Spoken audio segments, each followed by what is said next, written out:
The Ghost Specialist. By Incarnated Wisp. Genre: FanFiction. Completed. Strategy. Action. Adventure. Chapter 71, Morty Interlude. Morty first heard the story soon after he became Ecrutique's gym leader. The average person was more focused on the story's conclusion, but his position allowed him to learn of the events that transpired along the way. Red was a household name back then. Less so now, but it used to be that every aspiring trainer kept that name on the forefront of their minds. He was a boy, barely a teen, who somehow managed to sweep through every gym of Kanto and utterly demolish the standing Elite Four, becoming the strongest trainer around within a single season. A prodigy, he was called. A master, he was declared. Given that Red achieved this while testing Professor Oak's Pokédex, demand for the device skyrocketed soon afterward.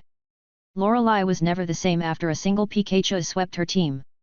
Bruno began to strive to get even stronger, and Agatha simply harumphed and carried on like nothing had happened. Lance, however, took Red as a sign for change. There'd been no Indigo champion until then. The previous champion stepped down without a successor, wishing for Johto and Kanto to heal without a single individual dictating their fates. The Elite Four had served as a guiding council for decades, and that kept true until Red made his grand appearance. Though there were grumblings in Johto, Lance hailed from the region, and he was the one to push for the boy to ascend into that role. People questioned why someone as young as Red was being given a position of such responsibility, and Lance answered that Red would grow into his duties. He didn't need to do everything right away. Support from every member of the Elite Four alongside every gym leader across both regions quieted down the criticism. One of the first things Morty had done as gym leader was help in that regard. It wasn't until after Red disappeared into seclusion that details about the boy's journey spread. With only his team of 6 by his side, Red had swept through the burgeoning Team Rocket and prevented the criminal organization from expanding further. No one was sure how he managed to do it, but given Team Rocket effectively fell apart after his journey, the events were believed. Conspiracy nuts threw out so many wild theories about Red's disappearance that the news was impossible to follow for weeks, but Lance was so genuinely distraught, that Morty believed his claims that Red left on his own discretion. But with that sudden gap, Lance was forced to take up the role of champion, a reluctant transition, surprisingly enough, and the chaos slowly died down. Without a peep from the league about Red's whereabouts, people stopped thinking about the young prodigy. It all happened so quickly that the story seemed to have faded from public memory. The sole fact that remained was that Lance was champion now, and he was likely here to stay. Currently, Team Rocket was back. Out of nowhere, the criminal organization reappeared, and it was rapidly growing in both power and influence. For years, it had been nothing but a rumor, existing only as whispers of remnants popping up here and there. No one had realized that Red only sent the organization into hiding. Team Rocket hid, reorganized, and came back stronger. As for Lance, he refused to let Team Rocket win. He was simultaneously a member of the Elite Four and the champion of Indigo, and that came with expectations. Though he had the strength, he needed to prove he could live up to the precedent set by Red before him. Lance's goal was to utterly tear apart Team Rocket. Ascending to the role of champion due to Red's disappearance meant his authority had tenuous backing. He strove to prove his critics wrong, assisting on the front lines of assaults while also doing his best to organize counter-operations and investigations across the rest of the region. Lance needed that win, but more importantly, he needed to keep Indigo safe. And now, with someone like Petrol showing up in Johto, of all places, Lance was utterly infuriated. As Morty's assistance had already been requested, the champion had gone ahead to personally order Morty to capture Petrol at all costs. "Oh, Walker," Morty sighed, adjusting the goggles on his head. "Couldn't you have been around for this? Did you really need to be out of the city while we know Team Rocket is around?" Morty's scooter zoomed towards Violet City. Drifblim had taken him most of the way, but his entrance would be far less assuming on the back of a scooter rather than inside a basket attached to a foreign Pokémon.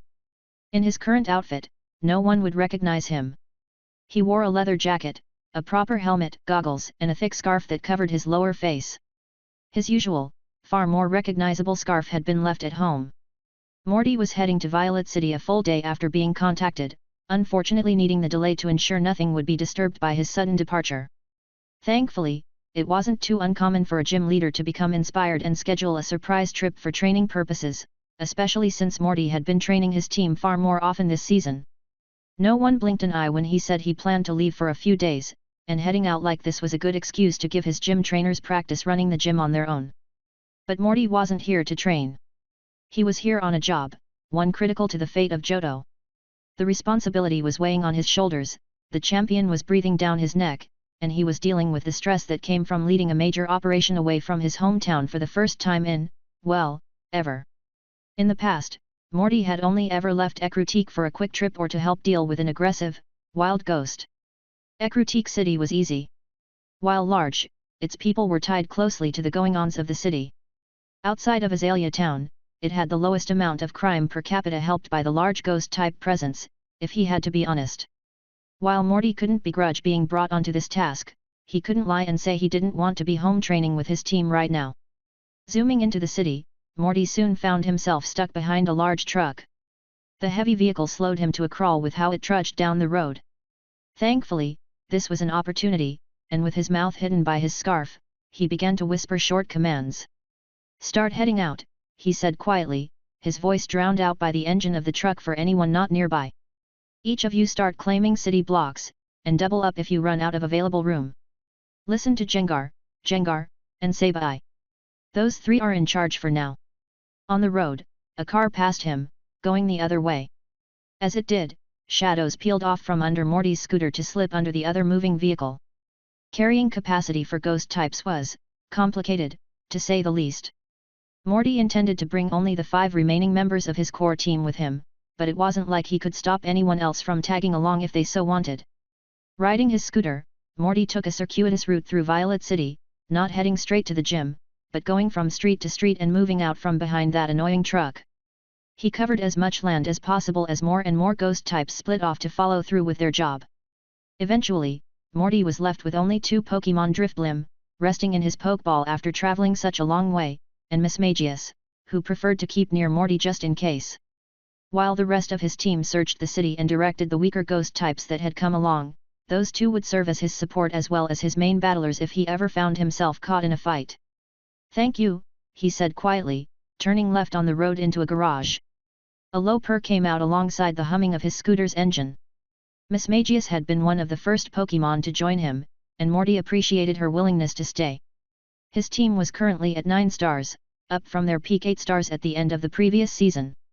Star ratings for high-level trainers were a bit different, as they tended to be both more rigid and more flexible at the same time. Strength was strength, it became harder and harder to overwhelm opponents of a higher level. However, as Pokémon developed, they gained more options in battle, which meant more ways to win and more ways to punch upwards, so to speak. As he parked his scooter in a spot reserved for League employees, Morty mused on a certain challenge coming up at the end of the season. Overcoming a multi-star difference isn't common, but it is possible. Lance's team is rated to be at almost 13 stars, but the right moves and the right strategy can let us cross that difference. Beating him would be definite proof of my skill as a trainer. And then if I prove myself to be truly powerful. He shook his head to refocus himself, and he used his ID to unlock the electronic lock of the door leading into the building.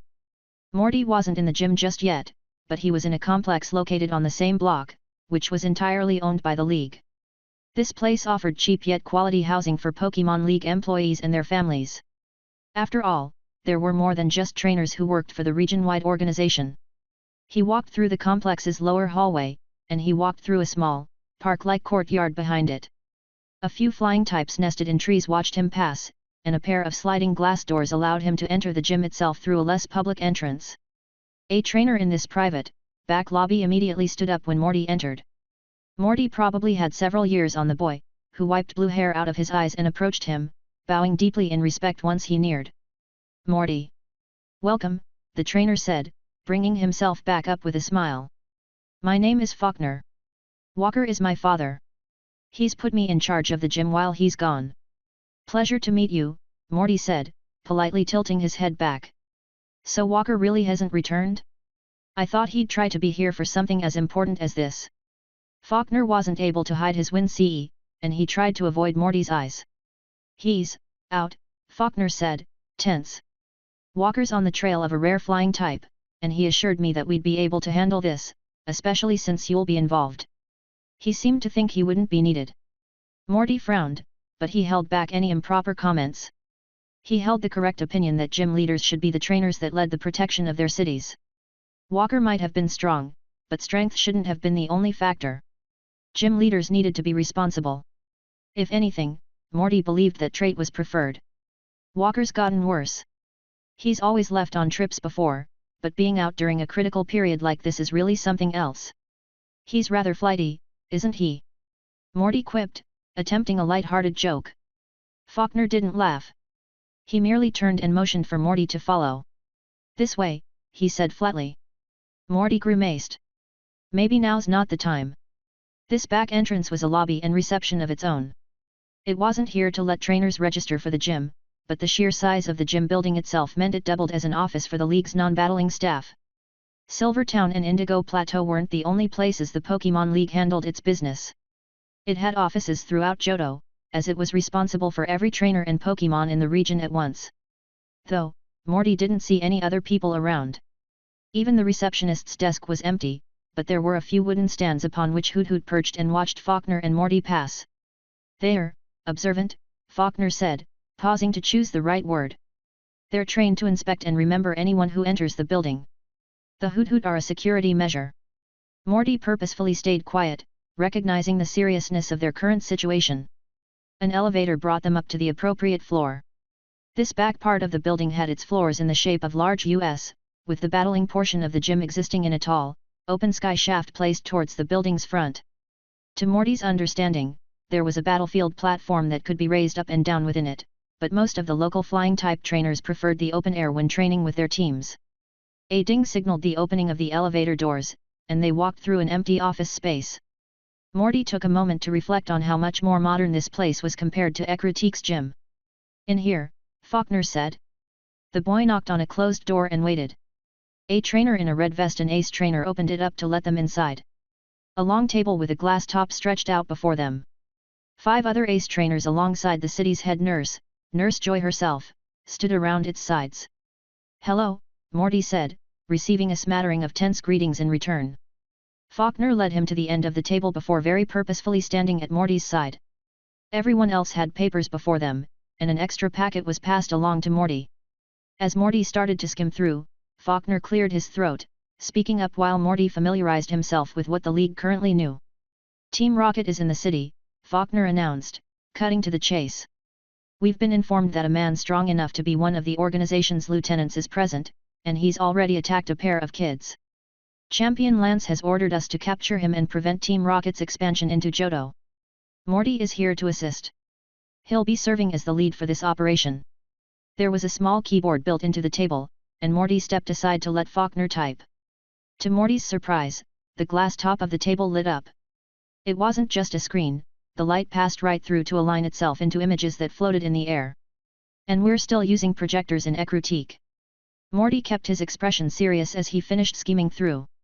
The lieutenant called himself Petrol, Faulkner continued. He has a Golbat, Eradicate and an unknown number of coughing under his command. According to our estimates, expect a 7-star level of strength, but there's no way of knowing that for sure given he's also been reported to be extremely skilled at disguise. Pictures flashed through to show a few different people from all around Johto. None seemed to have anything in common outside of being male and having been seen near scenes of crimes. They stood at differing heights and had differing haircuts and even several different colors of eyes.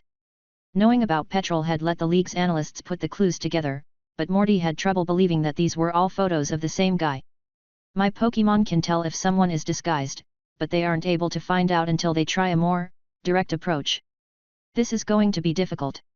He put down the papers and turned to Faulkner, who went quiet when he saw Morty was prepared to talk.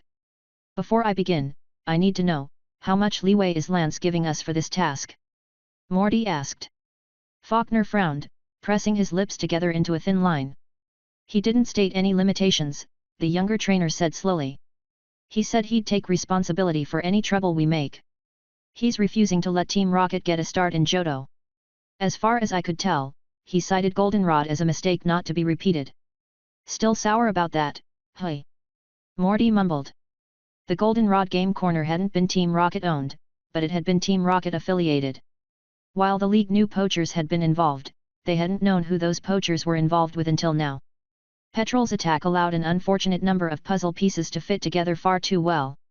In the past, my Pokémon and I have searched cities for hidden actors, Morty said, keeping the details vague.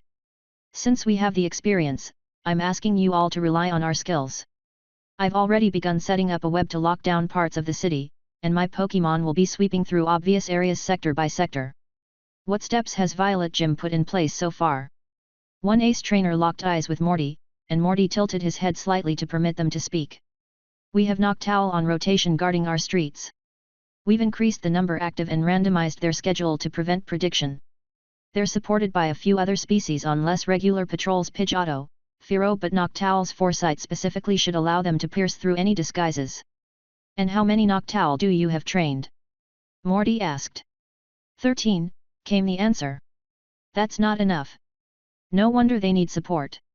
Thankfully, with carefully plotted patrols, 13 flying types would be enough to tell if anyone tried to leave the city while in disguise. There'd been no such person so far. Do we have any protections against teleportation? Morty asked. We're pretty sure that Petrol is traveling on foot or via his Golbat, but we still have a few safeguards in place just in case. Nothing to outright stop teleportation, but our Zeta will be able to detect anyone teleporting in and out. As far as Morty knew, there was no such thing as a dual dark and psychic type in Johto, so they didn't need to worry about any use of teleport going unnoticed. The number of species that could use teleport was higher than one would think, but only psychic-type Pokémon had the skill to bring themselves and their partners more than a few hundred feet at a time. Even then, such use involved enough energy that the League would know if someone tried to move cross-region. Anything else I should know? Morty asked for a final question. The leader of Kanto's ace trainer forces, Giovanni, has thankfully stepped in and provided us with a few places to keep an eye on, the same ace trainer answered. Throughout Johto, the League has people watching ports, radio towers, and the under-construction bullet train that'll connect Goldenrod and Saffron. However, there's nothing inside Violet City. As far as we can tell, Petrol doesn't have many reasons to be here. That meant the criminal had two main goals: expanding Team Rocket and recapturing a certain rare Pokémon. I won't be changing your strategy just yet, Morty started. You know your city better than me, and I trust that you know what defenses need to be in place.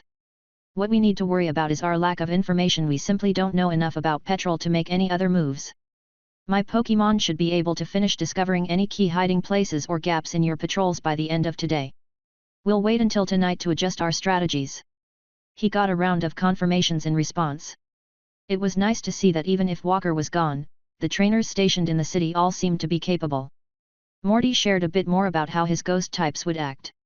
Primarily, ghost types instinctually liked to hide, which meant they were exceptional when it came to discovering ways others were trying to stay unknown. After searching through Violet City, they'd report to Morty and tell him all of the best places they'd found. That, and they'd also be able to detect any flaws with the defenses currently in place. Morty doubted they'd find Petrol outright, but they'd help set up everything just right to force the man in the direction they needed him to go. This will be a long process. Until we capture Petrol or confirm he's left the city, we'll stay on high alert. Are there any questions? He asked. Everyone seemed to understand what they needed to do. Morty nodded once, satisfied. Then, for now, report to Faulkner to continue managing your flying types. Faulkner, you'll report to me if anything seems off. The younger trainer stiffened at being singled out, but he stood at attention and saluted Morty, which made Morty chuckle. He proceeded to dismiss everyone here. It didn't make sense to keep them in a meeting when they could be searching. As they left, he tiredly leaned back where he stood. Everyone else exited the room to return to their usual tasks, with Faulkner leading from the front. However, one person stayed behind: Nurse Joy. She didn't say anything, but Morty could tell she wanted to speak to him. He smiled, having a feeling why, and turned to her way to talk. How are they? He asked. I hope Duslops has been behaving well. Nurse Joy replied with a small smile of her own and laughed lightly, amused. They're not too happy about being stuck in the Pokémon Center, but I've assigned my boys to protect them, as requested. Those two will be able to keep an eye out for them, I'm sure. As for what they've been getting up to. She moved over to where Faulkner had managed the table's display and typed a quick command. The few pictures they had of Petrol changed. With her authority as the head nurse, she brought up a recording of the Pokémon Center's courtyard. On it, it was dark, but the first traces of light were beginning to peek through from above. Likely, this had been recorded early this morning, and the trainers and Pokémon on it looked tired enough to have stayed up all night. There was no sound, but Morty recognized who was being displayed. He could see Sam throwing his arm out, doing his best to keep himself awake as he ordered his Pokémon to go through with a move. His Primeape raised both hands and Sam's friend, Reedy, had her Ursaring do the same as well. Both Pokémon slammed their arms down, and a shower of tiny pebbles followed in the limb's wake. There was a stunned pause before the elated trainers threw themselves at their Pokémon. Despite their exhaustion, they looked overjoyed to see a successful attempt, even if the attack wasn't anywhere good enough to use in battle just yet. Rock Slide? Morty asked. Nurse Joy nodded to confirm. They spent all night working on that move. Rock-type energy is rather stubborn. If they hadn't spent so much time dedicating themselves to their practice, I doubt their Pokémon would have been able to figure out the move so quickly. Undoubtedly, Rock Slide would be crucial for Violet City's gym. However, Morty was a ghost-type trainer at heart, and as the recording stopped once it reached its end, he searched the frozen screen for where the rest of the Pokémon were. Quilava and Porygon were obvious, as both kept near their trainers' sides. Sam's Misdreavus was less obvious, as it appeared as a thick, floating shadow next to the boy's head. The one Pokémon on Sam's team that Morty was most familiar with, Haunter, was hardly visible at all. He had to search for it, and he only saw it thanks to his familiarity with the ghost type. Haunter appeared as a wispy blur not too far away from everyone else. If Morty hadn't known what to look for, he could have easily mistaken Haunter as nothing more than a glitch in the recording. And Duslops? Morty asked. Inside, keeping guard, but he was splitting his focus to help them train. Morty snapped his gaze over to Nurse Joy, who now had an amused look on her face. You're kidding me. Play the clip again. This time, he watched more closely, and he took careful note of the two Pokémon's strain. Reminds me of the stress from a macho brace or a power item. Wait, are they really? They're using Duslops's pressure as a training aid, he asked, laughing. Yes.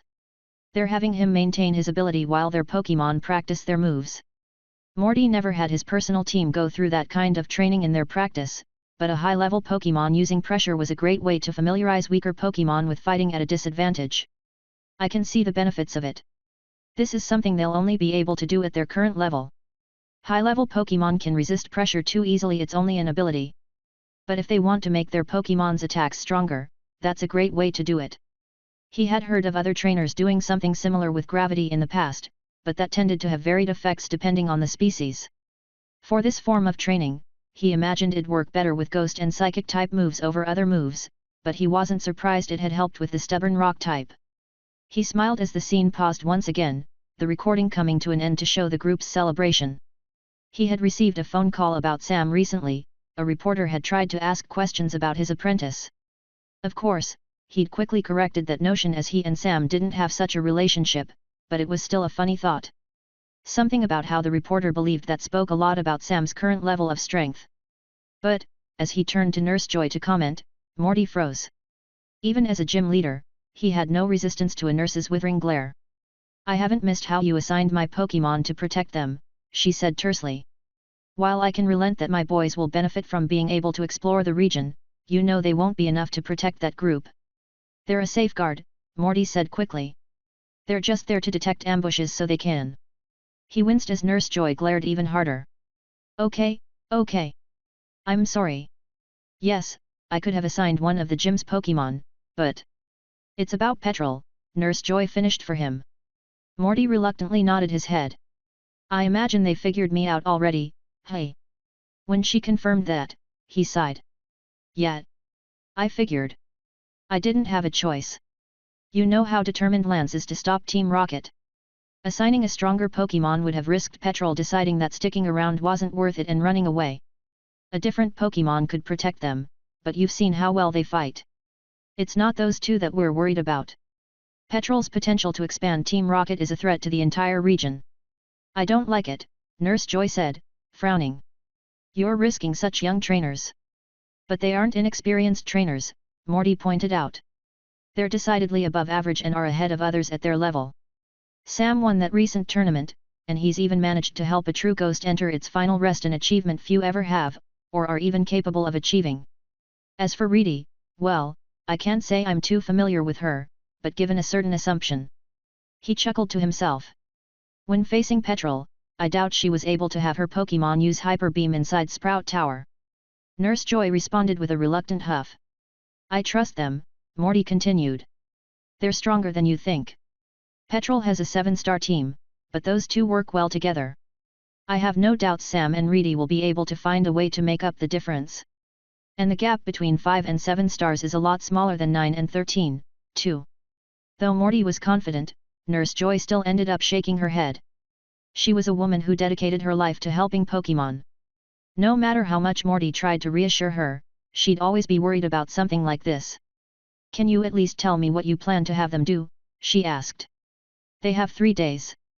That's how long it'll take my team to do a full search of the city and put a proper capturing strategy in place, Morty answered. If we can't find Petrol by then, we'll be forced to lure him out, which will probably include a few different possible ambushes, but Sam and Reedy will likely be involved with at least one. In that case, we'd inform them, have them leave the city, encourage them to look as vulnerable as possible, and follow them from a short distance away. Morty brought his gaze back towards the screen. He took in Sam, Reedy, and all of their Pokémon. In that motionless scene, they looked exhausted, but they were also proud. They'll need to hold off Petrol for only a few minutes, he said softly. They won't need to win, they'll only need to delay. Petrol won't be able to risk letting them escape his clutches. Not when they suddenly go off on their own and leave the rest of us behind. I can admit that nothing is ever guaranteed, but if we want to capture that Team Rocket Lieutenant, we'll need to rely on them to prevent the organization from spreading any further. Chapter 72. Sam couldn't take credit for Primeape's latest attack. Rock Slide was Reedy's idea, as she suggested it to deal with flying Pokémon at a range. For her team, Porygon could accurately track even the speediest of Pokémon with its beam attacks, but Ursaring might as well have been a sitting duck.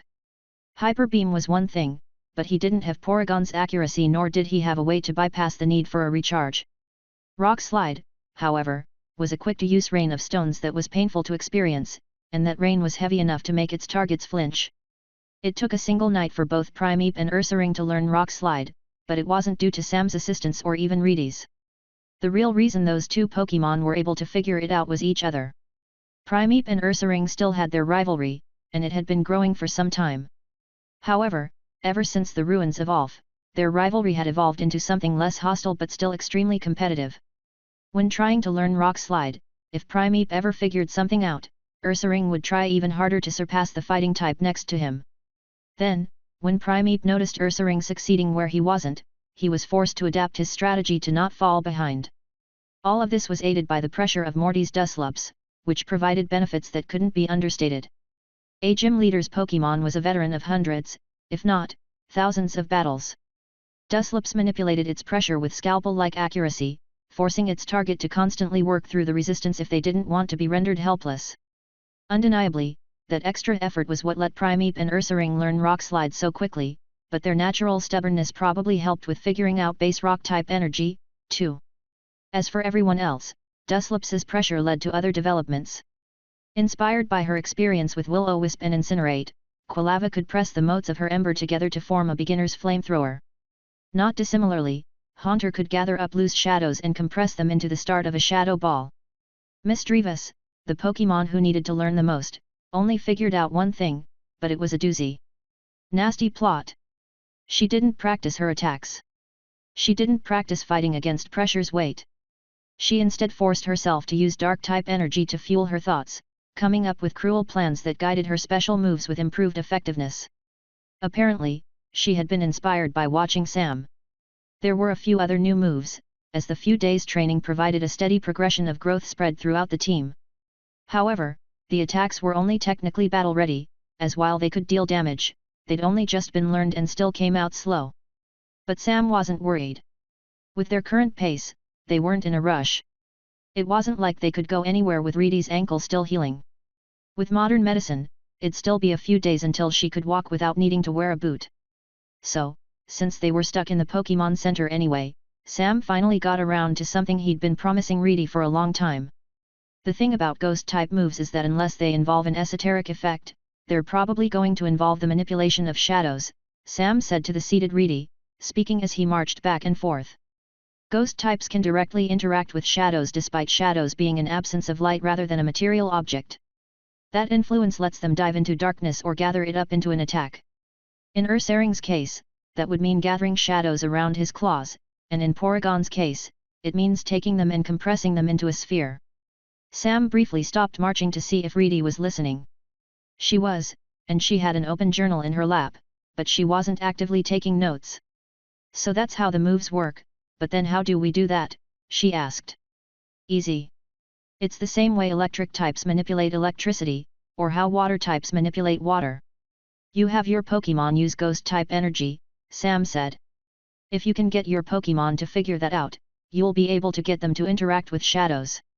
The problem is that it's slippery, or at least my Pokémon tell me it is. All of this boils down to practice, practice, practice. Sam had a lot of insights into ghost-type energy, obtained mostly from observing his team and talking to them as they worked on their attacks. It took a lot of charades to figure out how ghost-type energy worked for them, but he was getting a handle on the intricacies of the type. Haunter could only manipulate shadows that already existed, whereas Misdreavus could create patches of darkness. In the case of Quilava and Primeape's curse, they weren't doing anything with shadows. They were instead causing pure ghost-type energy to course through them and fuel further attacks. Sam wasn't a Pokémon. He didn't personally understand how they could manipulate energy to form their moves. It was something instinctual to Pokémon in general, but for what he understood about curse, it was somewhat similar to how water moved through the filter of a fish tank. Lost in his thoughts, Sam idly glanced to the side to watch his team practice. Quilava worked on building up flames for Flamethrower, Primeape bounced on his toes as he carefully breathed in and out, Misdreavus paid close attention to how Porygon repeatedly used Psybeam to train its stamina, and Haunter was. Sam looked down. Haunter was in his shadow, actively resting after working on Shadow Ball for so long. Any questions so far? Sam asked, turning back around. Reedy looked up at him. She still hadn't been doing anything in her journal, but she had pulled out the recently delivered Pokejar and was playing around with its functions. Oh. Sorry. I just got curious. This didn't come with any of its expansion cards, so all it can do is show our position on a map and make calls. I was trying to see if there was something more hidden to it. You weren't talking anymore, so. Sam sent her a flat look.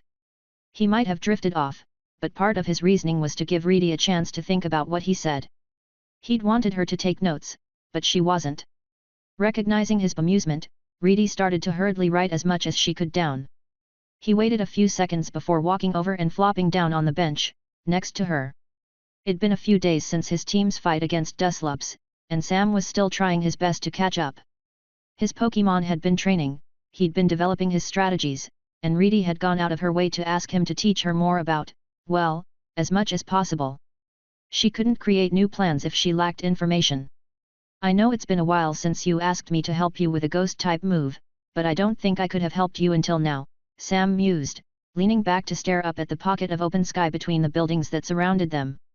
Why's that? I hadn't met Misdreavus. Really met her, I mean. The only actual ghost type I could learn from was Haunter, so I didn't know much about it except what I could glean from him. Personality and physical differences aside, there were so many differences just between those two. A big part of that stemmed from their type. Haunter was dual ghost and poison, whereas Misdreavus was only ghost. If I had to describe them, Sam hummed. I'd say Haunter is like a gas given form, but Misdreavus is more like a spirit who likes to stay solid. That's reflected in their different types, but it's also in their mindset and their skills. You want to give me an example? Reedy still held a pencil. Haunter likes to drift around and dive in my shadow to rest. Misdreavus doesn't head into shadows as often and likes to more directly interact with any Pokémon she's speaking to. And when Haunter battles, he's more sneaky, almost insidious about how he uses his moves. Misdreavus is more obsessive in that she always chases a hit. Haunter? Insidious? Really? Reedy asked. Sam kicked up his feet, demonstrating that the ghost type had left his shadow without her noticing. Haunter had already crept over to where Ursaring was failing to learn Shadow Claw, and he was keeping himself quiet so he could scare him before jumping back into his practice. And, you know, his hypnosis, Sam pointed out. All right, maybe you have a point, Reedy said with a huff. Sam didn't consider himself a perfect expert on the ghost type just yet, but he was definitely more educated on it than most other trainers. His experience was limited to Haunter and Misdreavus, but he'd gained 2 more species to observe once Quilava and Primeape evolved. He also had a lot of questions about what they'd be like in their final forms. Evolution usually came with changes, and they weren't always physical. Sam had heard horror stories of evolved Pokémon suddenly disobeying their trainers, and he'd even technically seen something similar in person, with Ursaring becoming more arrogant after he evolved. Yet, in a way, Ursaring had always been like that, and when Quilava, Haunter, and Primeape evolved, the only thing that happened was that they became more, them. But none of them changed types. Teddiursa to Ursaring was the only evolution that came with a significant difference with his change in size. But when it comes to what's next, both Quilava and Primeape won't be the same. They're going to gain entirely new types. Both of them were aware and knew they'd become part ghost and were aware of how that might affect them, but Sam wouldn't know how they'd change until he witnessed their evolutions for himself. Lost in thought, Sam hummed, not really following any tune but just making random noises. Next to him, Reedy furiously scribbled, but any semblance of note-taking had given way to a doodle of a giant Ursaring slashing Sprout Tower in half. Unpleasant. Sam tried to not think about it, but he couldn't help himself. Petrol was still out there, and they were still stuck in the Pokémon Center. How much longer are we going to be trapped here? I have errands I want to run. Currently, there was a lull in their training while high-level, Dusclops couldn't keep up pressure forever. Sam was incredibly thankful for its help, but he wasn't going to strain the Pokémon Center's primary defender just to train his team. He was tempted to pull out his journal and write down a few thoughts to reflect on later, but he stopped when the doors to the Pokémon Center opened up. Nurse Joy's shifts usually saw her on duty in the late afternoon or night, so he was surprised to see her awake this early, walking out and heading straight their way. Nurse Joy was frowning. She was trying to hide it, of course, but she failed to suppress the slight furrow of her brow or how the corners of her mouth pulled down. There was a sense of purpose to her steps as she walked over. Sam found himself sitting up straighter, and a few other trainers turned their way. A nurse leaving the Pokémon Center looking like that never meant good news. "Hello," Nurse Joy said, bowing her head for a polite greeting. "How has your training been going?" Sam and Reedy exchanged a suspicious look. "Is something wrong?" Sam asked. Nurse Joy bit her lip and shifted her weight between her feet. Hesitating, when she finally spoke, she kept her voice quiet enough to prevent anyone else from listening in. "How much do you want to see Petrol captured?" Nurse Joy asked. Sam leaned forward, but it was Reedy who had a growl leave her throat. "Very," she said. Nurse Joy finally let the frown cross her face. Her gaze flicked between Sam and Reedy, seeming to appraise the two of them, as if she needed to still come to a decision. However, she had come here for a purpose, and she didn't look to change her mind. Nurse Joy rubbed her head. "We might need your help tomorrow," she said slowly. "The Pokémon League needs your help, specifically. The search has not found him yet. Morty wants to use you two as bait." Sam leaned back, relaxing. "Oh, that's it. I can do that," Reedy said. "What's the plan?" Sam asked. Nurse Joy stuttered before catching herself, wiping her uniform free of wrinkles in an unconscious reaction. "You two aren't supposed to accept so easily," she huffed. "This is dangerous. You shouldn't have to be involved." "So, what, did you want us to say no so you can tell Morty to change his plans?" Sam asked. The silence was telling. "I broke my ankle cause of him," Reedy said quietly. "Petrol's a thief. A poacher. Who cares if we're in danger? Every second he's not in jail is another second he could steal someone else's Pokémon." Nurse Joy's grimace deepened, and it was like Reedy's words were the last blow to her hope. That same reluctant acceptance from when she first handed over Tibia and Fibula overtook her once more. "Morty wants you to leave the city tomorrow," she said. "On your own, just you two and my Ghastly. He's going to try to force Petrol into an ambush, and timing your exit on the same day might see him go after you two, giving us an obvious location to catch him when he shows up." Sam frowned. "I mean, we'll do it, but I thought we'd have more time in Violet City? Winning a tournament was one thing, but we haven't finished training all of our moves before taking on the gym. Reedy has it worse than me, since she has a huge list of goals she wants to." "It's okay, Sam," Reedy interrupted. "I can head out. The only thing holding me back is my foot, but I can ride Ursaring if the pain starts back up again." Nurse Joy really didn't like that. She had been the one to tell Reedy to not put pressure on her injured foot while it was still healing. It had definitely gotten better, and she could walk on it if needed, but there were still a few more days to go until she was back in perfect health. "I'm sorry," Nurse Joy said, briefly pinching the bridge of her nose. "Young trainers like you shouldn't be caught up in the league's business. This is a job for ace trainers, but we don't have a choice. It's our only way to lure Petrol out." "It's fine," Sam said.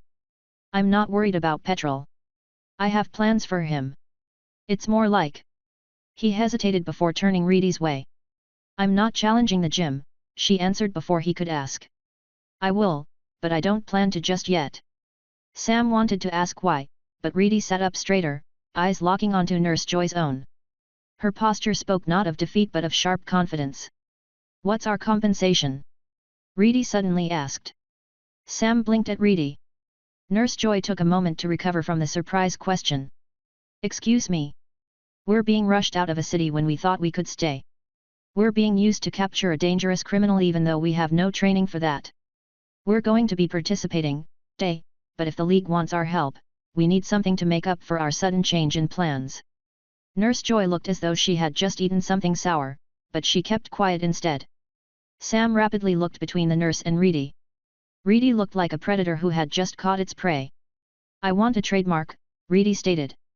"And I want to be able to schedule a single ride to and from Violet City." "You want to be able to come back?" Nurse Joy asked. Reedy briefly closed her eyes. "I'll need to come back to challenge the gym, but I don't want to have to backtrack a bunch because some jerk decided to go after us. We were supposed to follow an easy loop. If I had a few more days, I would earn my next gym badge, but I can't do that now, can I?" This wasn't like a critique, Sam realized. Reedy wasn't putting off the gym due to a lack of confidence, she was recognizing that she needed a bit more time to prepare and was trying to organize the short delay. At that realization, Sam couldn't stop the feeling of pride that swelled up in his chest. Instead of jumping right into something, Reedy was stepping back and making a plan. I can make that work," Nurse Joy said hesitantly. "The league already knows that I don't want you two involved, and I can use that to argue for payment. As for your trademark..." "Teleport," Reedy interrupted. "TMS for teleport are expensive," Nurse Joy countered. "Which would the league rather have, help with capturing a criminal, or a single trademark they can easily afford?" Reedy once more locked eyes with the nurse, not giving the older woman a single inch. Sam was pretty sure that in negotiation, you were supposed to name a high price before working down to what you actually wanted, but Reedy was effectively declaring that she wouldn't budge. "Fine," Nurse Joy said. "I'll do my best to get you your trademark. But while a decent number of Pokémon can learn teleport via trademark, you should know that if you want to cross long distances, only a psychic type will be able to bring you that far." "Oh, that won't be an issue. I already have a psychic type on my team." Nurse Joy looked befuddled. Reedy sat back, not worried for even a second. "I see." Sam understood her plan. Porygon could learn teleport, but in most situations, it wouldn't be able to move around more than a few feet. However, with how conversion could allow it to change type, Porygon could temporarily gain the boost needed to jump across the region.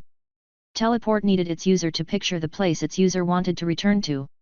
However, with Porygon's computer-like mind, this one trademark would allow Reedy to return anywhere she'd been. Sam sat back and stared at her in awe. "Why are you looking at me like that?" Reedy snapped, glancing at Sam out of the corner of her eye. "No reason. Just happy you're using your brain for once." "You calling me dumb?" "Nope," Sam said cheerfully. "It's just nice to see all of our tutoring sessions have been paying off." He laughed when she punched him in the arm. "I'll also be requesting that the league provides a tutor for the use of teleport," Nurse Joy continued. "Even if you have a solution for the psychic type issue, it's better if you receive the training you need to travel long distances safely." "Thank you," Reedy said quietly. "And you know, this is a good thing, too," Sam said, speaking up. "If the league tries to push back on this, you can argue that teaching Porygon teleport means they'd be able to flash away if they're ever captured." Nurse Joy hummed consideringly, and Reedy unconsciously adjusted her position. Sam smirked at her shifty reaction. She didn't even think of that, did she? After giving it a moment, Nurse Joy nodded once to confirm. "And you, Sam? What do you mean, and me?" he asked. Reedy told me what she wants in compensation. What do you want for yourself? He opened and closed his mouth. In his mind, Reedy's request would benefit them both, especially with how much region-wide mobility teleport would offer. He thought Nurse Joy had been hesitating because they were asking a lot for the entire team. No. Turns out, Nurse Joy thought Reedy wanted all of that for herself. Sam struggled. Nothing came to mind. Can I ask for a favor to cash in at a later date? A pause. You want a favor from the Pokémon League, Nurse Joy said flatly. Yes, Sam said slowly, giving it a few seconds of thought. Yet. I don't have anything else I want. An open favor would be nice if I want something else down the line. He could have asked to visit the Sinjar ruins early, but he already had Dr. Hale's recommendation in the works. Going there was a matter of time, there was no if about it. It didn't make sense to ask to be allowed to visit when he and Quilava were already going to be visiting soon enough. No, an open favor worked better for him, and Nurse Joy went quiet, staying like that for a long time. She stared at Sam and only Sam. The silence was more than just a quick consideration, she was clearly giving this an extreme level of thought. Isn't this a little much of a reaction? All I'm asking for is to get paid later instead of right now. I might be able to do that, she said slowly. Morty likes you. If he helps me argue on your behalf, you might be able to get that favor you're asking for. Sam sent Reedy a subtle glance to see if she understood why Nurse Joy took so long, but she just lightly shrugged and shook her head. The nurse let out one final sigh before looking between the two of them for the last time. I called earlier. There are multiple openings in today's schedule for the gym's battles, she said.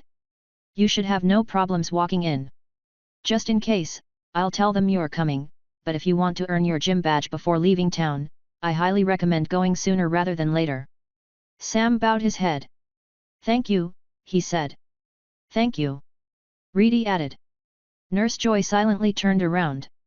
Please, don't thank me for this. Just keep training and stay on high alert. Be prepared for tomorrow. You'll get more details before you leave.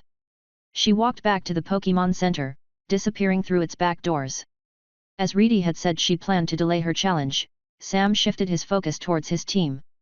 Their schedule had suddenly been pushed up. They didn't have time to perfect their moves within Violet City. With the gym battle imminent, if they wanted to win, Sam needed to work with his team to narrow down which strategy they wanted to use. Sam entered the gym less than 2 hours later. He made sure his Pokémon got a vitamin-rich lunch and plenty of time to rest. The gym's front lobby was much thinner than he expected, but it was empty of other trainers, giving him the chance to talk to the receptionist right away. The trainer had him wait only a single minute to give the gym time to prepare before encouraging him inside. He climbed a staircase to reach the battlefield of the gym. There was no dedicated room for the main battlefield. Rather, the interior of the gym stretched the entire height of the tower. The entire central column was a massive, empty shaft open to the sky. Bird Pokémon flew in and out from above, and center-facing balconies lined the higher sections of the walls, likely letting gym trainers train their teams in what was effectively open air. This was by far the largest space Sam had ever seen inside a gym, and he paused as he stepped inside. He genuinely needed a moment to take it all in, but he was quickly interrupted by a shout from not too far away. Over here! The gym trainer smiled at him. A coverall-wearing man stood at the other end of the field, and a referee in a sky-blue sweatshirt stood on a metal plate off to the side. Sam, right, the gym trainer said. I'm Rod. I'll be your opponent for this match. Rod's trainer box was a foot away from the field rather than directly connected to it. It, as well as the challenger's trainer box, were also metal plates. A thin gap surrounded them and the treated wood field. There was no compacted dirt to be seen. Hi. Sorry. This place is huge, Sam said, walking over. Rod laughed. Yeah. We get that a lot. And you know what they say about size. A dirty look from the referee cut him off. Sam carefully walked over to the challenger's trainer box. His footsteps echoed as if the ground was hollow underneath the metal. Please grab the railings once they're properly extended, and remain holding on until the platform stops moving, the referee said. Moving. Openings appeared in the ground, and metal bars extended upwards. Once fully out, more bars stretched out of their sides to form a railing not unlike a metal fence. Nervous, Sam immediately grabbed onto the part that looked the most stable, and Rod looked over to the corner of the room to give what was likely a camera a big thumbs up. The world shook. Sam felt dizzy. There was a lurch and the noisy whirring of an engine, and the entire battlefield as well. The metal plates started to rise. All three humans were brought into the air, rising higher and higher into the tower alongside the battlefield. For a full minute, they increased in elevation, until one final jerk marked their stop. You know, when Walker fights, this platform goes all the way to the top, Rod said. Really? Yup. You can see the entire city around you. The view stretches for miles and miles. If you look closely, I'm pretty sure you can see Goldenrod. Sam chose not to picture it. Just the basic idea of that made him nauseous. The referee gave him a moment to stabilize himself before lifting her hands. Trainers. Are you ready? She shouted. Yes. Yup. She cleared her throat before going over the rules. Sam paid careful attention. This was going to be his 5th gym badge, after all. A win here would mark him as above average. He'd even match his mother's record, too. This match will be a single battle between challenger Samuel and gym trainer Rod, the referee called out, her voice echoing around Sam. Each trainer will use 5 Pokémon, with no limits on switches. The standard rules apply, and she continued, going over the general rules and the expectations for the match. However, Sam immediately caught onto a specific point. Hold on, how many switches did you say we have? He asked, interrupting her. The referee turned his way, curiously raising an eyebrow. As many as you want. There is no limit on switching, she said. Walker insists on this rule or lack of one to promote both freedom and mobility in these fights. Sam could barely hold back his laughter. He knew his team was prepared for a gym battle, but he had never expected something like this. Restrictions on switching were prevalent in official matches, as otherwise, battles turned into competitions where trainers focused less on their Pokémon's skill and more on maintaining a favorable matchup. While Sam didn't plan to rely on a strategy like that, he and his entire team had trained around the idea of synergy and setting one another up. He genuinely couldn't think of a more fair way to rig this gym battle in his favor. As the referee called for the 2 trainers to send out their Pokémon, Sam quickly forced a serious expression back onto his face and grabbed Quilava's Pokeball. His opponent sent out a mid-stage Pidgeotto, and he sent out his starter. Sam did his best to look focused, but he already knew how this was going to end. No limits on switching, hey? Walker really is something else. With a lack of a restriction like that, we don't even need to worry about losing. We've already won this match. What matters right now is determining how we're going to win. Chapter 73. Sam knew he could crush this battle. He could constantly switch his team members in and out to overwhelm whoever they faced with status conditions. A will-o-wisp could lead into Hex, which didn't need to be hidden in a private battle like this one. A Hypnosis could cause a flying Pokémon to plummet to the floor, opening it to attacks from Primeape. And if Sam didn't want to rely on the more non-volatile conditions, he could instead subject opponents to moves like Spite, Mean Look, and the always wonderful Confuse Ray.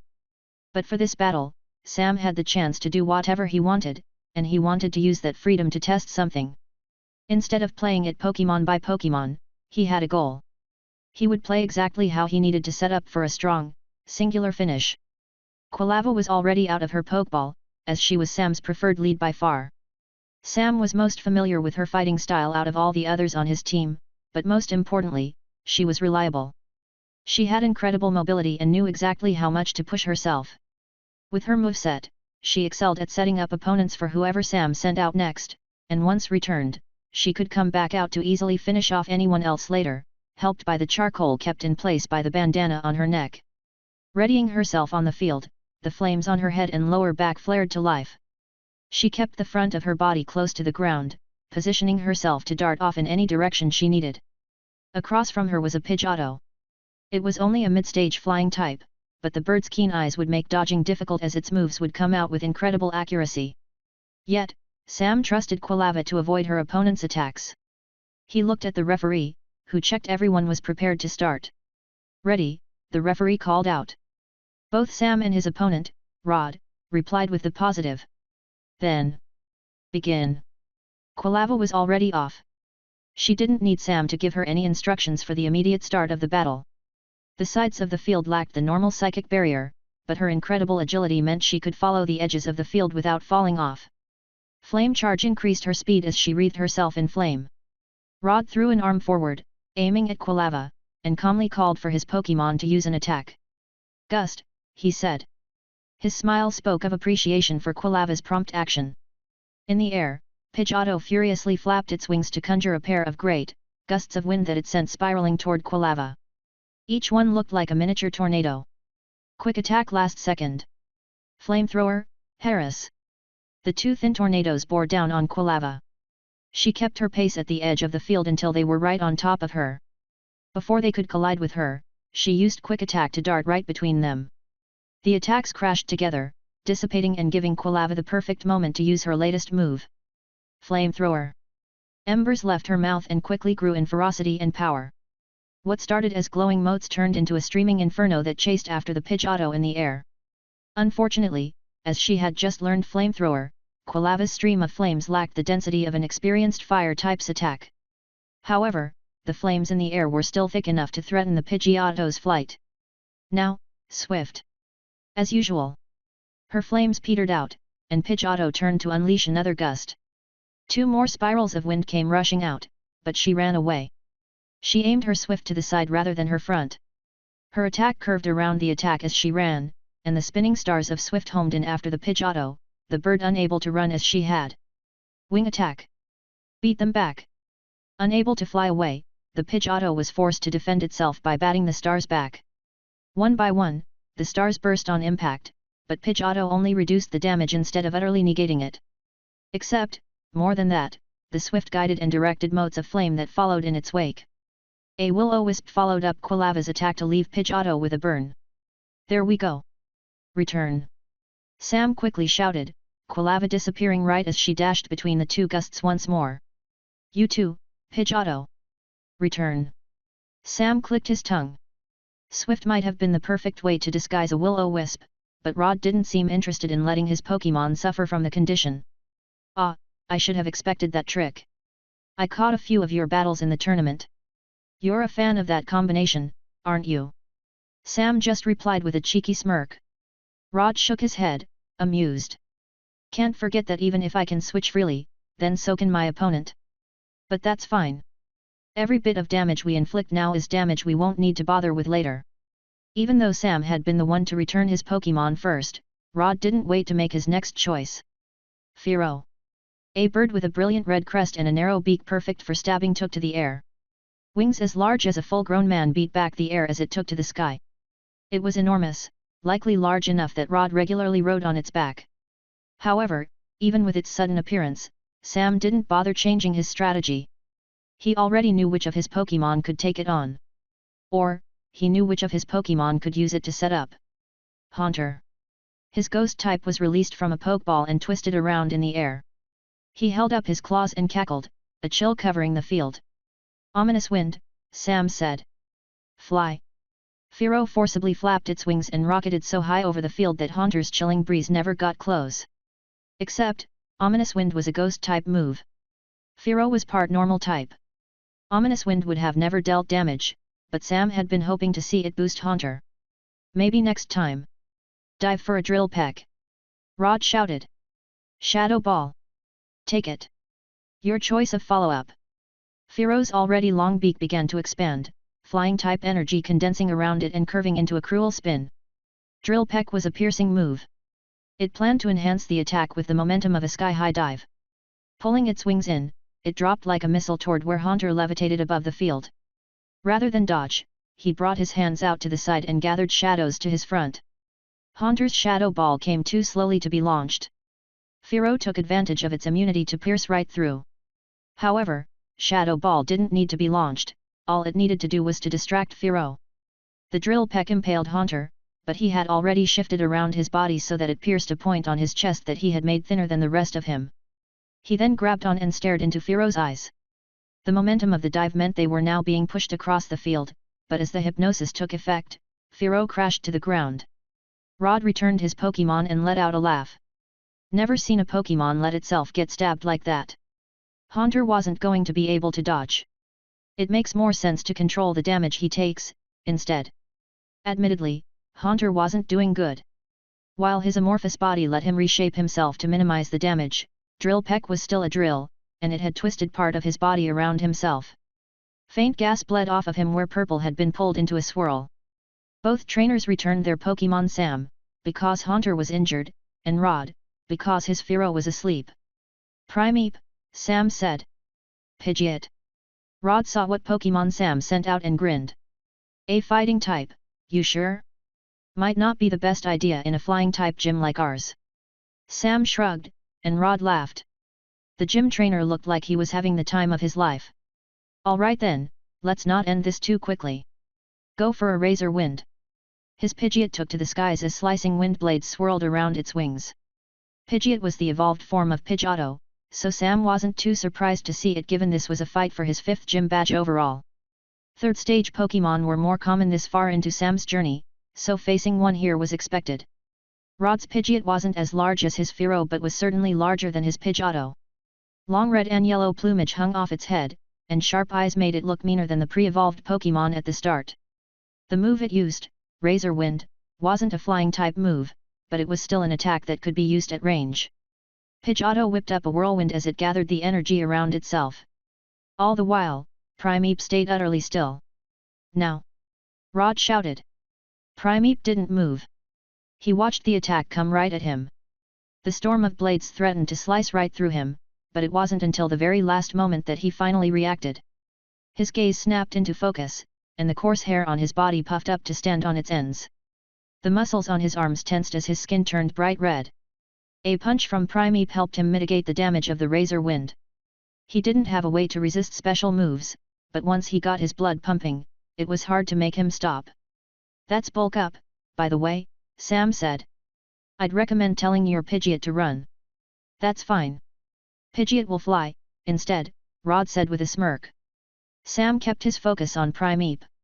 He kept a careful eye on how his Pokémon reacted.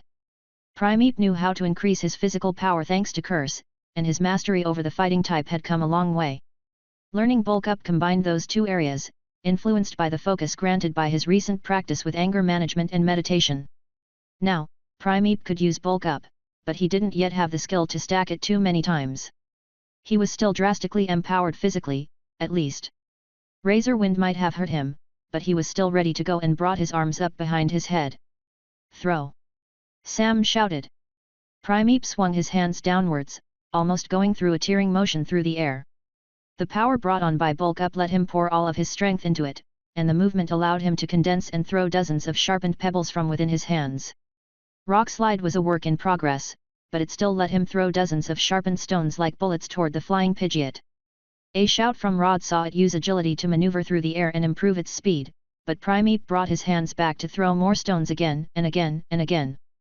The sprays of bullets didn't come out consistently, but they pressured Pidgeot. Allowing Primeape to use Bulk Up while it prepared a Razor Wind had been a mistake. Though it dodged most of his attacks, it was still frequently clipped by every one Primeape sent out. Screw it, Whirlwind! Rod shouted. His words might have sounded annoyed, but there was still a smile on his face. Rather than getting close, Pidgeot pulled to the side and halted, which caused it to take several more fragments of that super effective move. It didn't flinch, however, and it furiously flapped its wings. Primeape tried to grab onto the floor to prevent being thrown off, but given the field was made out of treated wood rather than compacted dirt, there was nowhere he could get a handhold. He was blown right off the side. No! Primeape! Sam yelled. He ran to the edge of his raised platform, desperately trying to peer off its side to see if his Pokémon was falling. From this height, a drop like that wouldn't be safe. Sam had known the lack of barriers gave flying Pokémon more freedom, but he hadn't put two and two together to realize his Pokémon could be knocked off its side. A fall was dangerous.